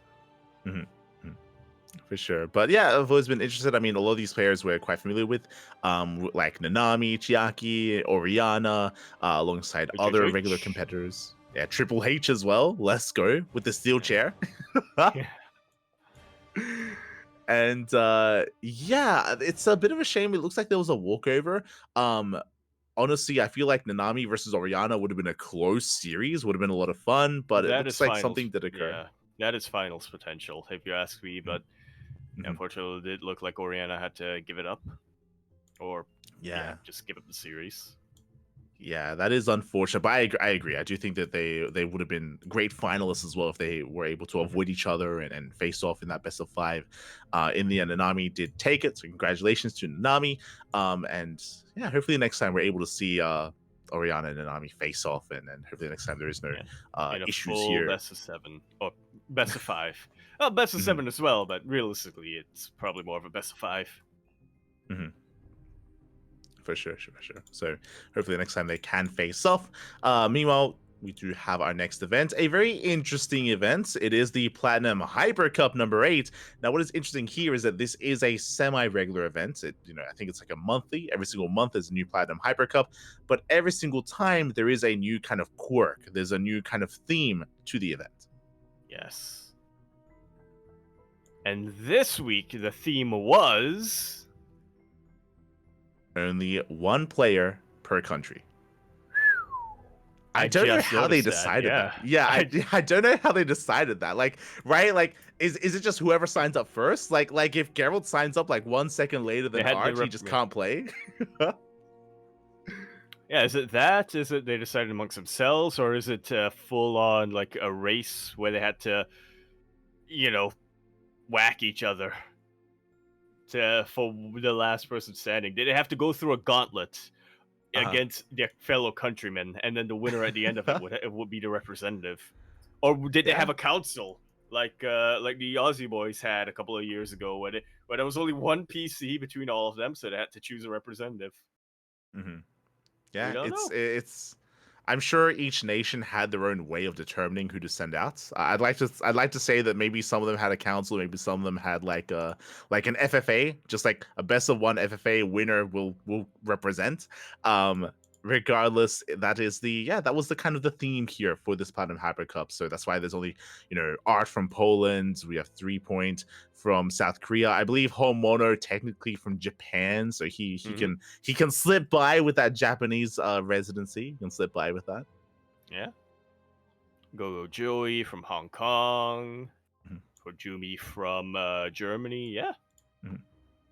Yeah, I also just realized, as I said, that there is that little note on the Wikipedia as well that does say Homono is representing Japan. So yeah, I assume so. Representing the waifus is what I should say. Exactly. was gonna say, was he in uniform? Is what I want to know. Mhm. Oh no, I forgot about that. Oh no. It's been a while. I should tell him to do that again. I should. Yeah. For the uninitiated, what we're referring to is that there was one point where I think it was he lost a bet or he got a stream, he hit a stream goal or something like that. So Mhm. yeah, there was at one point Hamono streamed, and he streamed his POV in a couple of tournaments he played while wearing a maid outfit. Yes, Homeowner, he wore a full maid outfit on cam on stream, and also used a voice changer to make him sound anime waifu. To As make well. him uwu. Yes, that's the best way to put it. He was very uwu. Oh god. So yes, Homono is forever the waifu. And yeah, it was really, I mean, it's an interesting kind of theme for the event. Really cool to see. And in the end, we mentioned his name, Forjumi. Forjumi took down Nicarak, who again is, I mean, one of the players I would have poised to have taken the entire thing, and also 3-0'd Art in the finals. Whew. For Jumi, he is Deutschland. Yeah, this is actually really impressive. I mean, previously we mentioned, like a couple of matches here and there. Like for Jimmy, he beat Bjorn in best of 1, or he beat DRG in a best of 3. But like this is like a proper event with consecutive big wins against multiple players. Like this is impressive. And players of each race. In the first round, he took out Gogo Joey 2-0. In the second round, taking out Nicorak 2-1, and then in the finals of PvP, taking out Art. Yeah. Really, really impressive stuff here. So when it comes to Forjumi's performances this week, it's getting better and better. He's becoming more and more on fire, and I'm hoping that this is maybe the beginning of a trend here. Maybe nowadays in the off season, Forjumi has more time to practice, to put in the hours, to put in the ladder sessions. I mean, again, Forjumi has been streaming a lot more regularly as of late, so it is really cool to see all that hard work now starting to pay off. I'm hoping that this is the beginning of a rivalry between Forjumi and Nicorak. Could be. Yeah.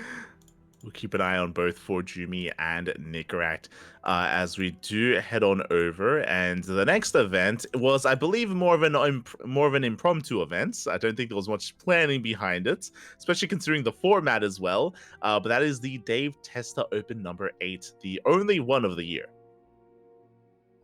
Oh, yeah. I've just noticed it here. 2024 8. It looks like we do go. It looks like there's a pattern coming in here. 2021, we had 1, 2, 3. 2022, we had 4. 2023, 5, 6, 7. 2024, 8. And this is the only one we're having this year. Next year, though, 9, 10, 11. Yeah, there's going to be 3 more next year. There you go. So look forward to 2025. Look forward to the next Dave Testa Opens. 2025. It's a couple of months away. Oh, God. Don't say that. Don't say that, Jakob.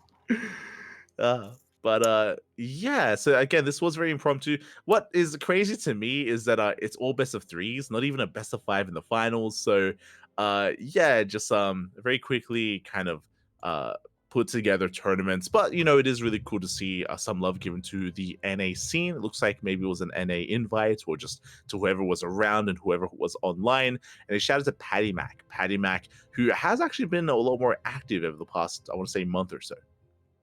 Yeah. Ever since he got back to the US, he's been able to grind out a lot more and participate a lot more in these online events. Yeah, exactly. I mean, I've even heard that Patty Mac, he's interested in joining a team again. He wants to. He's motivated to compete. I think he came back when Stormgate was announced, and he was playing some Stormgate, but now he's playing StarCraft again. And yeah, it's really cool to see that Patty Mac, he's motivated once again. It's cool to see. Yeah. So team owners out there, if you're interested in picking up the tip of Voltron, there's a chance. Oh God, no, not like this. But yes, definitely. Patty Mackey took down Reaper in the finals. Some of these players I'm not too familiar with, but Patty and Reaper were the top 2. Definitely. Wait, hold on. Did Reaper? Wait. Is the bracket not correct? Why do I see 2 Reapers in the bracket? What's going on? I think on Liquipedia it's incorrect, but on Okay, I'll, Challenge on Challenge it says it correctly. yeah, okay. I'll fix that. Yeah, on Liquipedia it's not correct. It's I've been looking Mhm. at Challenge, so that's what you need Yeah, to be yeah. looking at. There you go. I'll switch over to challenge. Okay, I got you. Yeah. So really cool to see Patty Mac making a bit of a comeback here. Yeah, always nice to see more of Patty Mac. I have to say that for an event that was kind of very impromptu like this, I'm glad to see that we did still have a lot of participants coming out here. Mhm. We still managed to have a full best of 16, round of 16. Oh yeah. Yeah, we still had that full round of 16. So shout out to Dave for hosting this event. We do also, and again, it looks like this is just a very impromptu. Like I don't think we're going to be seeing another one of these this year. Maybe we will. Maybe he'll break the pattern that we have discovered for the Dave Testa Opens. We'll see. But up next is another event that I I'm don't not think you too familiar should. with. This is a personal. Yeah, he you want to probably keep that shouldn't. OCD in there, yeah. Mm-hmm. He needs I to say stay that on brand. mostly for for the OCD, for OCD-esque people watching, but you know. Yeah, and up next is an event that, again, I hadn't heard of before, but it looks like it started up this year, and that is the Little Stormy Cup number 16. We mentioned this person earlier who was going over or who had hosted the King of the North, but this was also organized by Psystorm Viking. Yeah. Well, the new, I guess, pickoffs or admins over there in Psystorm Gaming, and looking at this week's participants, as well as looking at just the name itself, I imagined that it was just going to be an in-house tournament for members of Psystorm Gaming, but I'm looking at a couple of these past ones, and I mean Cristiano was in one of these, so Yeah, it looks like yeah. yeah. As I say, I think it is going to be focused primarily for members of Psystorm Gaming, but every now and then they might, invite somebody outside to participate. Yeah, it's kind of weird because I was on Wikipedia. It says it's for Psystorm Gaming and Psystorm Gaming community players only. But as you mentioned, maybe they're using the term community broadly, and maybe it's friends and family of players that maybe they are also allowed in. Or it could be another situation where it's like, because Psystorm Community is kind of the amateur division of Psystorm Gaming. That's kind of like the fan clan or the amateur clan that is still affiliated with Psystorm, like the main organization of Psystorm. So it's possible that a couple of these players who aren't, and pros as well, who aren't on Psystorm Gaming proper, can still be part of the amateur clan. So it could be that case. Yeah. Or it's also possible that maybe they just made an exception for Cristiano. Maybe he's just close to a lot of the other players, regardless. So he was allowed to play as an exception. Also. Yeah, replicant. Interesting. So yeah, it's interesting that every now and then we have another player dipping in, but for the most part, it does look like it is Psystorm Gaming focused and Psystorm Gaming oriented. And Geralt did take it in the end. I mean, Geralt is one of the stronger players on Psystorm Gaming. So yeah, it was able to take it in the end. Yeah, pretty much the captain, the unofficial captain, or I'm not sure if unofficial, or in some ways he was kind of representative in WTL, so it's not a big surprise looking at the bracket and looking at the results here. Geralt coming in, taking the W over Mindel VK. Yeah, and I always champion these sorts of events. It's a good way to motivate players to compete and to improve, and it gives them something to play in, especially if it's a more exclusive event like this. Looking at the history, Geralt has won most of these events, which shouldn't be too much of a surprise, but every now and then we have like a Namshar or a Mindel VK. Yeah. And I also think that the in-house tournaments, right, they're a good way of getting these players out there or getting their names out there. For sure. So definitely something to keep an eye on, and do hope that they're able to even expand their own roster as well. Like I'm sure the Psystorm community are willing to sign on some more players as well to kind of grow this kind of player base. So we'll keep an eye out for that. But looks like a lot of fun nonetheless. Again, congratulations to Geralt for claiming this, and we will be moving on to the Hyper One Power Rankings. We did feature the Platinum Hyper event earlier, and Hyper One this is a kind of an exclusive event that features his own maps. Yeah, speaking of in-house tournaments, Uh this was one of them. Yeah. There you go. So yeah, we do see Hyper One. He's been investing a lot of time, energy, and effort into funding his own team, hosting his own tournaments. He's been putting a lot of effort into SC Evolution as of recently. But I believe this is an SC2 event, which he still does incorporate into as well. And yeah, it's just a massive bracket. Jesus. Yeah. Very stacked coming in here. Now, before getting into some of these matches, the first question I have to ask here, these are all maps that were made by Hyper One, right? In the map pool? Yeah. There we go. Yeah. That's another way of testing out the map. Look, it's easy to test out. Pro tip for map makers out there. If you want a solid way of getting your maps tested, just start your own team and force your players to play on them. There you go. That's how you do it. That's how you do it. And this is an interesting lineup as well, because I'm not familiar with Captorhan. I don't think I've noticed or seen him in any bracket before. So yeah, he had a very impressive performance here. He brought down Stephen Curry. He took a map off of Go Joey, and was able to defeat Stephen Curry again. And Stephen Curry is not an easy player to go up against. Like Stephen Curry, he 3-0'd Honmono. So for Captorhan to threaten and defeat Stephen Curry like this is not an easy feat. Yeah, I'm excited here. Captorhan, he may end up being the Miles McBride of Team Hyper One. Yeah, that's a deep cut for the NBA fans out there. I have no idea who that is.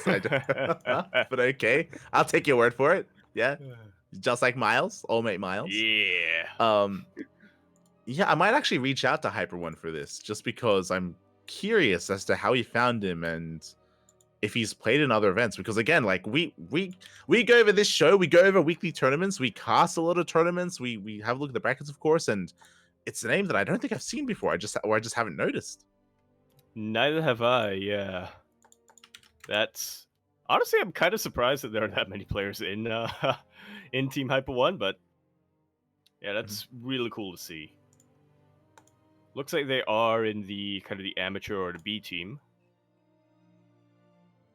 So yeah, potentially a promotion into the A team pretty soon. Hyper One. I'm checking Wikipedia and I found 2 events. I found the Universe Titan Cup number 2 and I found Chicken Man Testa Open number 15.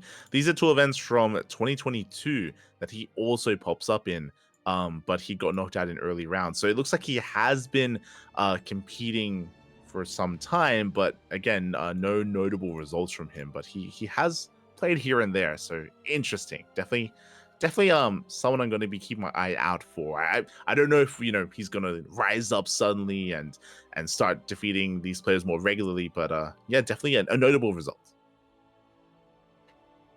Yeah, I agree. Anybody who can take out Stephen Curry or Steph Curry is somebody who I'm going to be looking out for in either game, whether it's StarCraft 2 or basketball. There you go. He is the next Michael B. Jordan. There we go. Yeah. Okay. And I believe this is a semi-regular event as well, so we'll keep an eye out for the next edition of the Hyper One Power Rankings.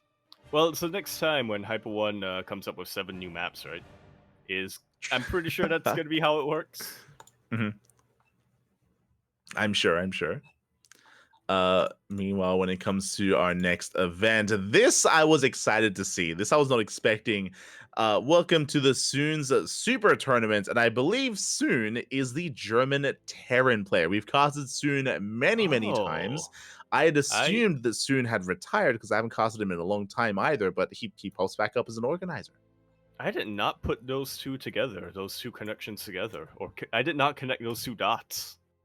I thought this was a different Soon for some reason. Yeah, it's really exciting. Again, like I haven't seen Soon for a while. Soon used to be one of the regulars in OC King of the Hill. There was Mhm. a lot of German Terran players like Soon, like Shark Ripper was another one, who would He play week uh, after week.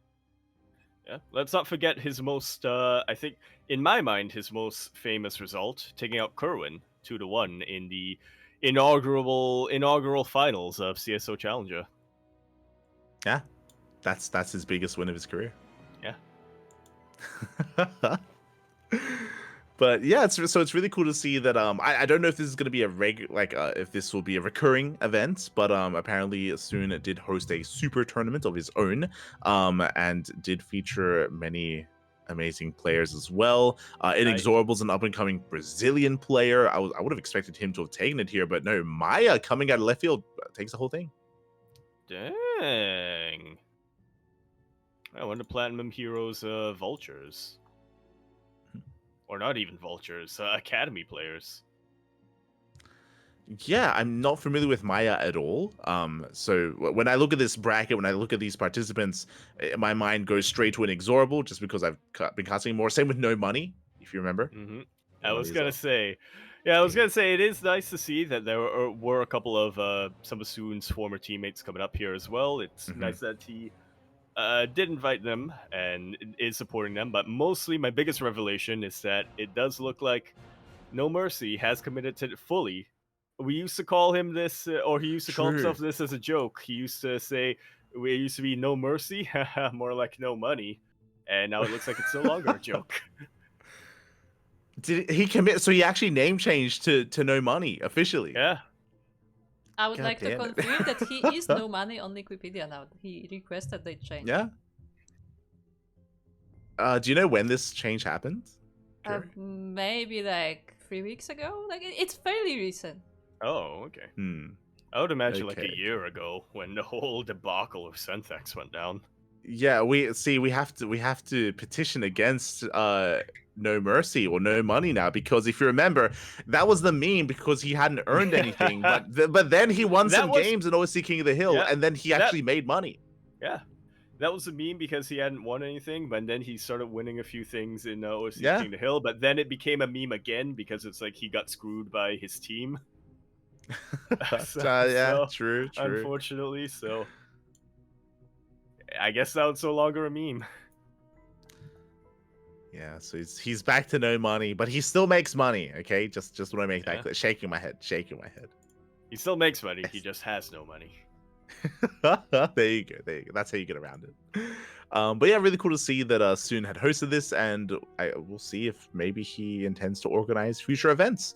It is really cool though that he didn't play it. I don't believe he played in it himself. So he was, despite maybe not competing anymore, or despite stepping away from the game, he still is interested in investing in other ways. Yeah, it wasn't a situation where it's like, all right, if you can beat me, you get my money. But if I win, then I'm keeping it. Yeah, for Jumi.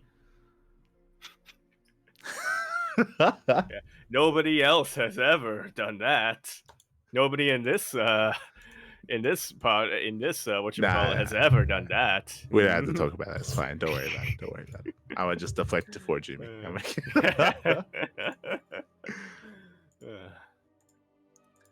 But yeah, that is going to be wrapping up most of our smaller events for the week. But of course, it's kind of this big event that's been looming over all of us this entire time that occurred over the weekend. This is also why we had maybe some minimal participation in some of these other weekly tournaments, because a lot of players are traveling due to a big event in Bulgaria. Indeed, something that I think came out of left field for a lot of us, but it did get announced, or I don't remember when it got announced, but when it got on our radar specifically was about a month, or like I think 2 weeks before the Esports World Cup, was when we heard, wait a minute, there's this event happening in Bulgaria, and there are big name players being invited, and they're playing in like an outdoor arena, and it's organized by the Bulgarian Board of Tourism. I don't know. I don't remember if that last one is true, but that's like what I've heard. Yeah, this event was actually announced a very long time ago, and when it was originally announced, many people were like, "Is this even real? Like, is this even happening? Like, what's going on?" And slowly over time, they announced more and more invites. As this was mainly an invite, there were some qualifiers held, but there were a lot of invites involved. Yeah, I think it's just mostly the surprising part was that Bulgaria is the thing that was surprising to most of us, which, you know, we didn't really expect to have this much interest in specifically StarCraft 2, but I'm pleasantly surprised that there is that interest going on there. Yeah. Yeah, I hope that it did go well, at least in their eyes, and it could be the beginning of maybe future events like this. You know, it was a really nice venue as well at the Open. It did remind me of offline events we had in the past many years ago. Yeah, some of the old Pro League finals and a couple of GSL finals as well. For sure, it reminded me of the Pro League finals. It reminded me of, was it TSL 5? There was one of the TSLs had their offline playoffs, which also was in a very similar arena, like outdoors with that kind of like amphitheater setup. TSL 5, was that during COVID? Yeah, it was between 4 and 6. It was one of those where. Yeah, you know what? Where we have technology. True. Team Liquid Star League 4 way back in 2012. The finals took place in...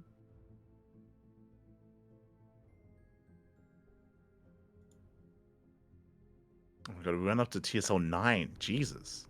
We did. It's been quite a few of them. Yeah, maybe it was that one. I don't know. It might have been that one. No, TSL 9 was the Carnival one. I specifically remember that because I ordered a clown wig that that arrived after we finished our coverage. Yeah, the Carnival one. That took place in the studio. Yeah. The finals in that one was not outdoors. It did take place offline, but it took place offline in the Team Liquid studio in, I believe, the Netherlands. Yeah, in Utrecht. There you go. But yeah, it was a really nice venue that it was held in, and some really amazing matches were held as well. Going over it, we didn't get invites for everyone, unfortunately. There were a couple of players missing, notably Cyril wasn't there, Dark wasn't there either. But despite that, we still had some really high caliber play. Look, all that matters to me is that we got the two players who mattered got invited, Clem and Oliveira, and they were able to play not just one series, but 2 series against each other. And that, for anybody who was doubting Clem in his TVT matchups, because he didn't play any in EWC, even after his series in the WTL finals against Oliveira himself and a couple of other key Terran players against Spirit and whatnot, I think this has really solidified it. Yeah, I think this is, there's a lot to really dive into here when it comes to this bracket, when it comes to these results. On the one side, it was really cool to see Rainer versus Clem once again, where they have been having some really, really close series. And I think we were speaking about this last week when we were going over EWC, about how both Rainer and Clem, they seem very well matched up. And you could even argue that Rainer might be the best Zerg answer to Clem, more so than Cyril. I think that's pretty much been proven. I mean, Rainer has more of a record against Clem than Cyril does right now, but yeah, it is a rivalry that I think most of us were expecting as early back as 2017 or even 2017 or 2018 when they faced off against each other in WESG. And we were saying, okay, these are the very young players, both from around the same region, both of them having a lot of potential, and then it took us a while for us to really get this kind of going. I think 2018 and 2019 was more of Rainer's time, and then 2020 and 2021, I think Clem won a couple of ESL Masters and DreamHack EUs, but obviously that was during COVID, right? So we didn't really get to see them against each other in offline events. But finally here, 2024, they're facing off against each other as often, if not more often, as they used to. But more importantly, it doesn't really seem like one of them is like... It doesn't really seem like there is a clear favorite between the two of them. Obviously, you could probably argue that looking right now in 2024, Clem has had better results and has had better tournament finishes. But when it comes to Rainer and Clem specifically, head-to-head against each other, it's neck and neck. Yeah, it is very close. And I think what I love about this tournament specifically is that once again it brings about the idea that we have a lot of players that are very similar, that are very close in skill. We have a lot of players that are close in Yep. skill. I think especially after EWC, there's a lot of like people that like to say like, oh, this player's washed, or this player like clearly is better than this one, and stuff like that. People, they're very quick to say that about Cyril because he lost against Clem, for example, in the finals of EWC. And then the next week you see in I mean, WTL Cyril all yeah, kill Team Vitality, right? yeah, Like clearly, like he is still probably the best Zerg player. I would say the best Zerg player in the world. yeah. But despite that, like you still like trade series nonetheless. And you see that here as well, where Clem and Reina went all the way to the ace match, very close, and then Reina gets 3-0'd by Oliveira, right? Where like Mm-hmm. even though like you get these amazing series between these two players, there's still it- other players that can also contest that. Absolutely, it's kind of like that rock paper scissors, or that or that crocodile versus crocodile in a sense, right? Where it's like, yeah, Raynor is the best player against Clem. Clem is the best player against Cyril. Cyril is the best player against Oliveira. Oliveira is the best player against Raynor. That's not entirely accurate. I mean, there are so many other players out there to put into this, but if we're just looking at these four in particular, these two Zerg and two Terran players in particular, that's kind of how it goes, right? And then yeah, that's kind of how it goes. It's kind of awkward having a rock paper scissors with four players, but you know. Well, yeah, it's just a sense that stylistically some players fare better Yeah. than others, just because like there is that much disparity in how they do approach matchups and how they do approach the game. Which is why like Clan versus Raynor is so close and so much fun. It's so intense. They're so fast. There's so much APM, so much micro involved. Fights happening all over the place as well. Oliveira, he was able to look quite dominant against his opponents, and I mean we saw that in not EWC but in DreamHack Dallas, right? Yeah. DreamHack Dallas. This was a rematch from that event where Oliveira also brought Raynor down as well. Indeed. Yeah, very, very impressive stuff in a very unique tournament. I'm hoping that we get a couple more of them. Hey, Bulgaria, the Bellum Gens guys, they seem to know what they're doing when it comes to event organizing and, organizing a tournament, not just in making sure that the competition runs smoothly, but also, yeah, just it was exciting. It was very energetic, the venue as well. So I'm hoping that we do get to see more of that going forward. I see a couple of people speculating because on Wikipedia it does say that Raynor and Clem played their first matchup or played their first map against each other as random v random. It was random v random, but they ended up rolling. Raynor ended up rolling Zerg, and Clem ended up rolling Terran anyway. So Yeah, I remember we raided their stream just as game one was starting, and the chat was letting us know, and I was like, "What? That's crazy!" I'm like, "Yeah," where they were having a little bit more fun, deciding to play random, but it just locked them into their main races anyway, which is crazy yeah. how the world made sure that we all got what we wanted. We all got the Shaking my- ZVT. yeah. Is that what we all wanted? I wanted a PvP between the two of them. But, yeah. Okay. You're an animal. Okay, You're an I animal. guess. Okay, I guess if that's what you guys wanted, then I guess I'm used to being in the minority with what I want, with my wants. So Este Yaku. But yeah, this was a really good showing from Oliveira. Once again, like it's just I do think that for whatever reason, Oliveira, he's like the biggest victim of people kind of like underrating him. A lot of people, they gloss over the fact that he was the reigning world champion up until a couple of weeks ago, and he is one of the best players in the world. And we got to see that at DreamHack Dallas, and we get to see it here as well, where I think a lot of people on paper might rate some of these other players a little bit higher, but Oliveira made it to the finals. Yeah. Always impressive stuff. I do think that Oliveira, he's his own worst enemy in a way regarding that. He does kind of take it to heart quite a bit when he underperforms, or to his standard, when he underperforms, he does take it very hard. But yeah, I'm always glad when players, and especially when players like Oliveira, are able to bounce back from things like that and are able to make it to a finals of major offline events like this. Yeah, especially considering this is so soon after EWC, right? I think we spoke about it when we were going over EWC, how Oliveira actually played really well. And even though he got knocked out early on in the knockout bracket, before that in the group stage, Oliveira was phenomenal. Like, he looked so good against Bjorn. He looked so good against Maru in the TVTs. Oliveira actually did really well, but because the format of EWC doesn't look that way on paper because of the knockout bracket, right? Because he got knocked out early on in that system, even though he did really well in the group stage, where arguably should have been placed higher because of that. But yeah, like, it did seem like he took that really, really to heart. But it's been a couple of weeks, and that didn't stop him from performing really well here. Yeah. You know what it was? You know what it was? It was the Bulgarian air. They were out in the open this time, so he could breathe. There you go.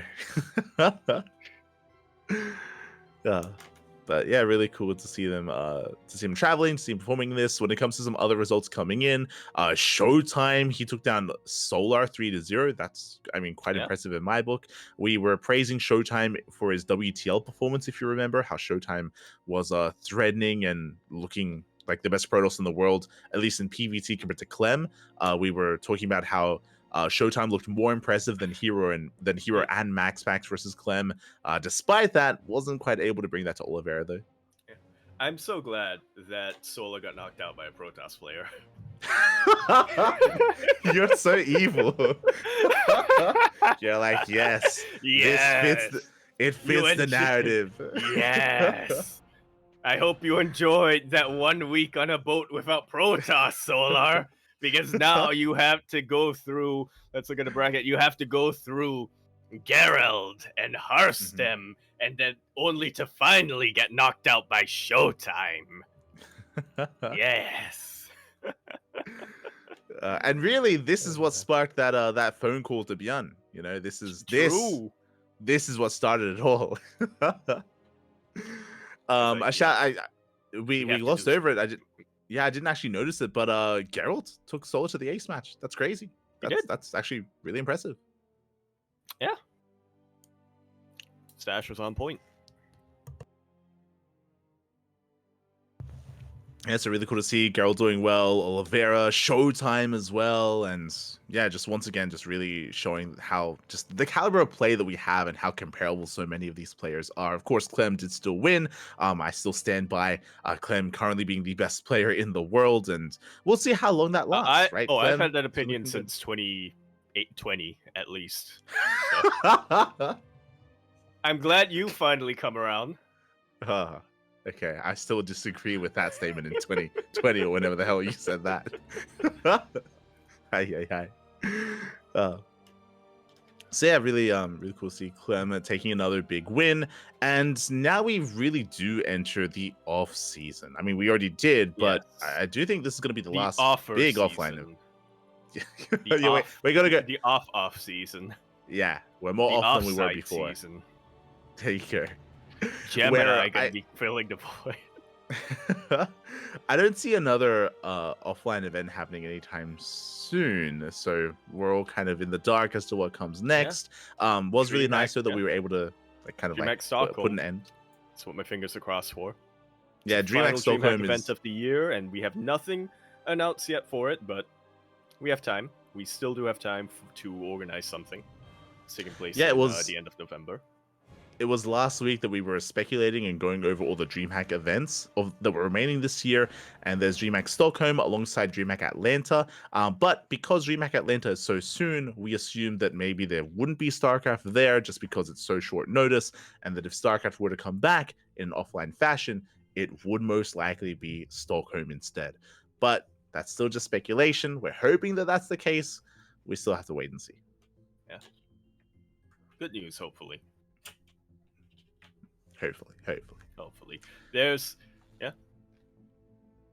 that, I guess this is kind of off topic, but I'm only now remembering. There was that announcement recently, right? Where there was a cloud gaming service that announced they were putting 4 Blizzard games on there, and the only 2 that I remember was StarCraft and Heroes, which I think sparked a bit of speculation amongst people. It was both StarCraft 2 and StarCraft 1, and 2 other games. There we go. Heroes was one of them. Yeah, it was Heroes and Hearthstone. And Hearthstone? Yeah, Hearthstone Yeah. would make sense. Eh. Yeah. Yeah, so definitely, and a lot of anticipation about what gets announced in the future, and yeah, when the next big event does occur. I mean, when it comes to other big events, of course, we saw plenty of online events like the OSC midseason playoffs, for example, the replacement weeklies, but yeah, still waiting to see what's to come. Once again, when it comes to the future of StarCraft, the community has stepped up. You know, Wardy, ourselves, Steadfast, Chicken Man, Dave Testa, Calaris, Rotterdam. We are going to be hosting those online weeklies while we can in the off season. And again, at least we have confirmation from EPT that it is an off season, implying that there's going to be an on season at some point. Yeah. Just gotta flip that switch. Mm-hmm. On that note, I would For like sure. to take a quick moment here to take a look at the sign-up list. Because as a reminder, there is a sign-up list on Wikipedia that I started. And you can see all the upcoming tournaments there for which you can sign up. And for this week, we have, let's take a look at the list very quickly. I added a Nordic 2v2 Valhalla Cup organized also by Viking. But this one is without the prize pool, so this is just a fun fact. He's really going all in with that with that Scandinavia theme. I'm here for it. Yeah. I support it. Next up, we have Sunrise Cup under 79, so that's for the Chinese players, I believe. I do not know if it is actually restricted or if this is just Chinese server, but it is on the Chinese server. We have the StarCraft Evolution League number 2, which is the SC2 Evolution mod tournament organized by Harper1, among others. We have King of the North number 2.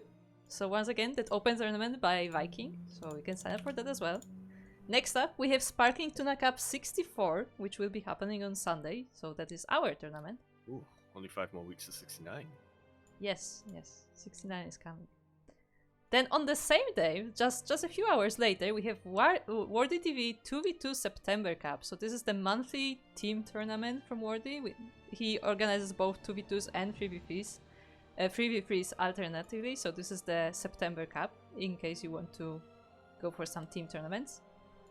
Then we have Tenacious Turtle Tussle, number 17, so our tournament on Americas. Wardy TV Mondays, the Asia/European tournament for Monday. Kaelari's Steadfast Roti Cup, number 3. Ursasaurus Cup, number 2. And that should be all for that week. There we go. Unless there are any last-minute additions, tournament organizers, you want to get added to that list, now is the time. I posted the link in the chat for the sign-up list if you want to check it out, and let me know if anything is missing, or you can try adding it yourself. That's it from Core. There we go. You heard it here first. If you want access to the same list that Beyond uses to snipe Protoss players, links there in the chat. Exactly. I mean, that's what I'm going to be keeping my eye out for is, you know, the return of Beyond, whether he continues his reign of terror in all these online weeklies, yet to be determined. But at least this week, he was just running rampant in all of these online open cups. We'll see if that trend continues in the off season. Likewise, we'll see if the rivalry between himself and Shin continues. And we'll keep an eye on some of these other players like Shameless, Nickrat, Christiana. The 2v2 events are going to be interesting as well. We glossed over it, but Wardy's 2v2 event did garner a lot of interest, and clearly he's going to be hosting it as a monthly. So, yeah, it's going to be fun to see the 2v2 scene evolve and maybe catch on a little bit more. It's possible. Yeah. Are we ever getting a return of Light Milk? No. Oh, Skim Milk. Team Skim Milk. I mean, I don't know. Depending on the start time of the tournament, maybe I reach out to Milk. Maybe we play in it. Maybe it's possible. It's possible. We could make that happen. Yeah. So what's the competition looking Probably like? Probably a bad idea. So remember the legend. I still remember the legend of Team Skim Milk in that 2v2 tournament you guys played in. There you go. Way back when. And shouldn't be a surprise. Of course, a good team yells as loud as possible. Okay, but it's how the power is gotten. Have you ever watched a tennis match? That's where you derive power. The yelling. There you go. Yeah, that's how Stephen Curry got his Golden Globe. Exactly. That's how Miles McBride is able to just dunk him. Exactly. In the onside. technically true in the whatchamacallit, in the lie. There you go. Not bad. There you go. I was gonna say, it shouldn't be a surprise. But Björn did sign up for the 2v2 event alongside Yep. Maru. So the surprise is there. Ooh, that is gonna be the one of the more dysfunctional Terran duos that I can think of. Mhm. I still remember that one interview Bjorn said where he was asked, if you could only save one person, if Innovation and Maru were drowning, who would you save? And he said, I would drown Maru to save Innovation. He's honest though. He's honest. He's honest, at least. I believe him.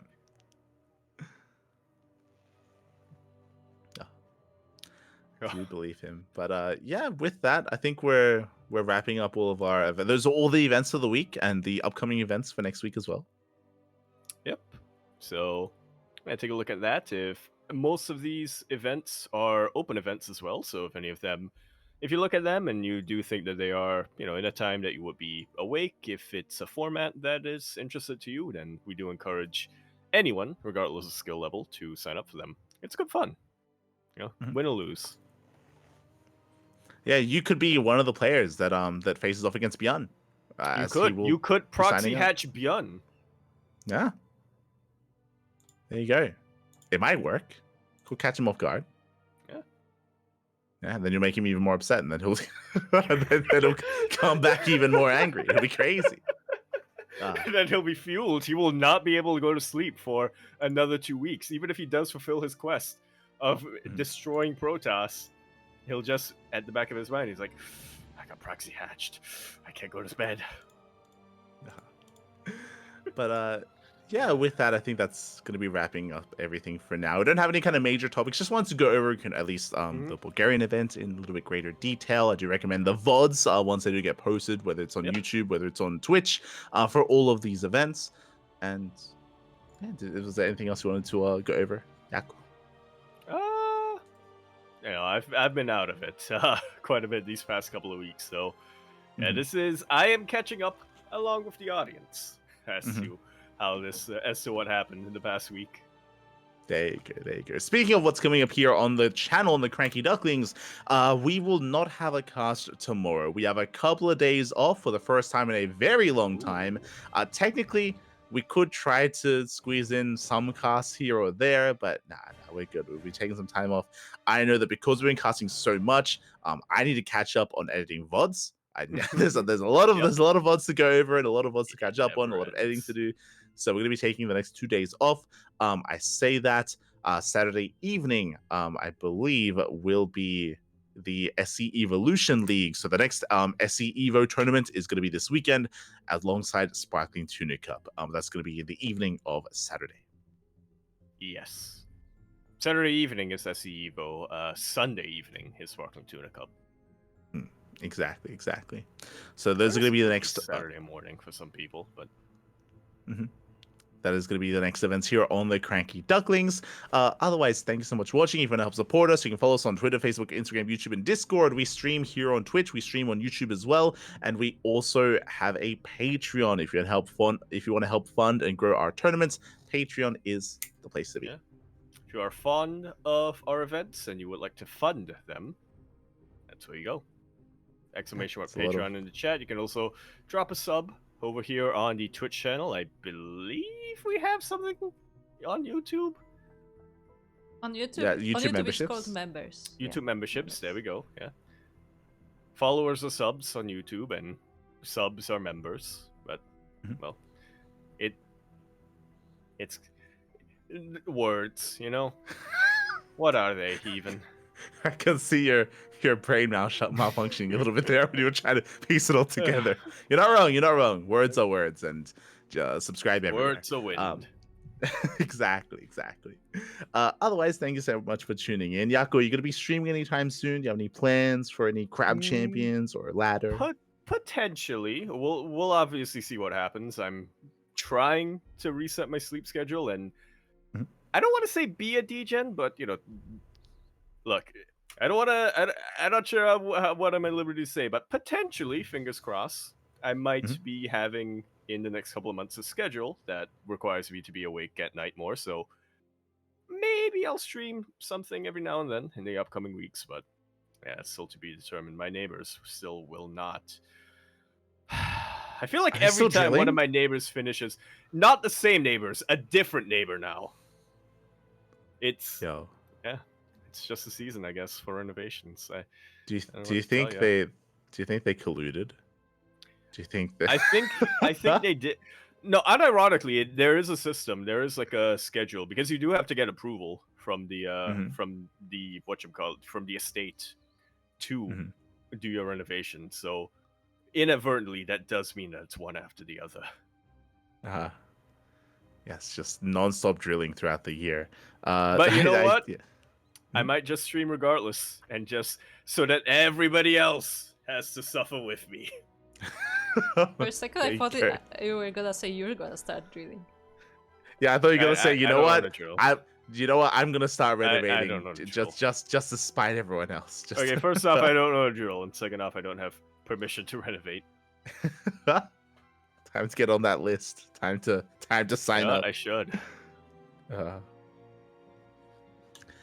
but yeah, with that, I guess we're gonna Yeah. be wrapping up here again. A bit of a shorter podcast this time. We're trying to keep it brief. We don't want to go for like 4, 5, 6 hours like we have in the past. Just a bit of a more concise wrap up, if at all possible. Yeah. We're trying to keep it concise, but we're also trying to have more. So, you know, if you think about it, in the month of September, assuming that we do go for this average timing, we'll have had a higher total podcast than we did in 2023. We're almost there. Yeah, with that, we are going to be wrapping up. A shout out as well to Kuro, was chiming in from Yep. time to time and was, of course, handling the production, setting up all the overlays, and, of course, streaming for us as well. So thank you so much to Kuro for making this happen. Yes, the information fairy and the production ninja. There you go. Follow Kuro. Exclamation mark Kuro in the chat for those social links. We should be playing Final Fantasy soon TM on my own personal and Kuro's channel as well. It's been years since we've really committed to playing some Final Fantasy 14, and we intend to finish the first expansion. At least. By the end of the year. I like how you said you Look, intend to finish the first Yeah. expansion. You're not promising Yeah. anything. No, It's just we intend. that's the ideal. I remember Yes. when Light said that we're gonna catch up to the newest expansion in like 5 years. Nah, yeah, It's we been will. like 3 or 4. Just saying. Yeah, they've added course. more expansions in that They time. have. So They have. when you It's say not looking... latest expansion, It's fine. We'll get there eventually. We'll get there in like 5 years. We'll get there. Otherwise, thank you so much for watching, everyone. Thank you so much for tuning in as well. We'll see you guys in a couple of days for the SC Evolution tournament, as well as Sparkling Tuna Cup. Otherwise, we'll see you guys next time. yeah. Ciao. Bella.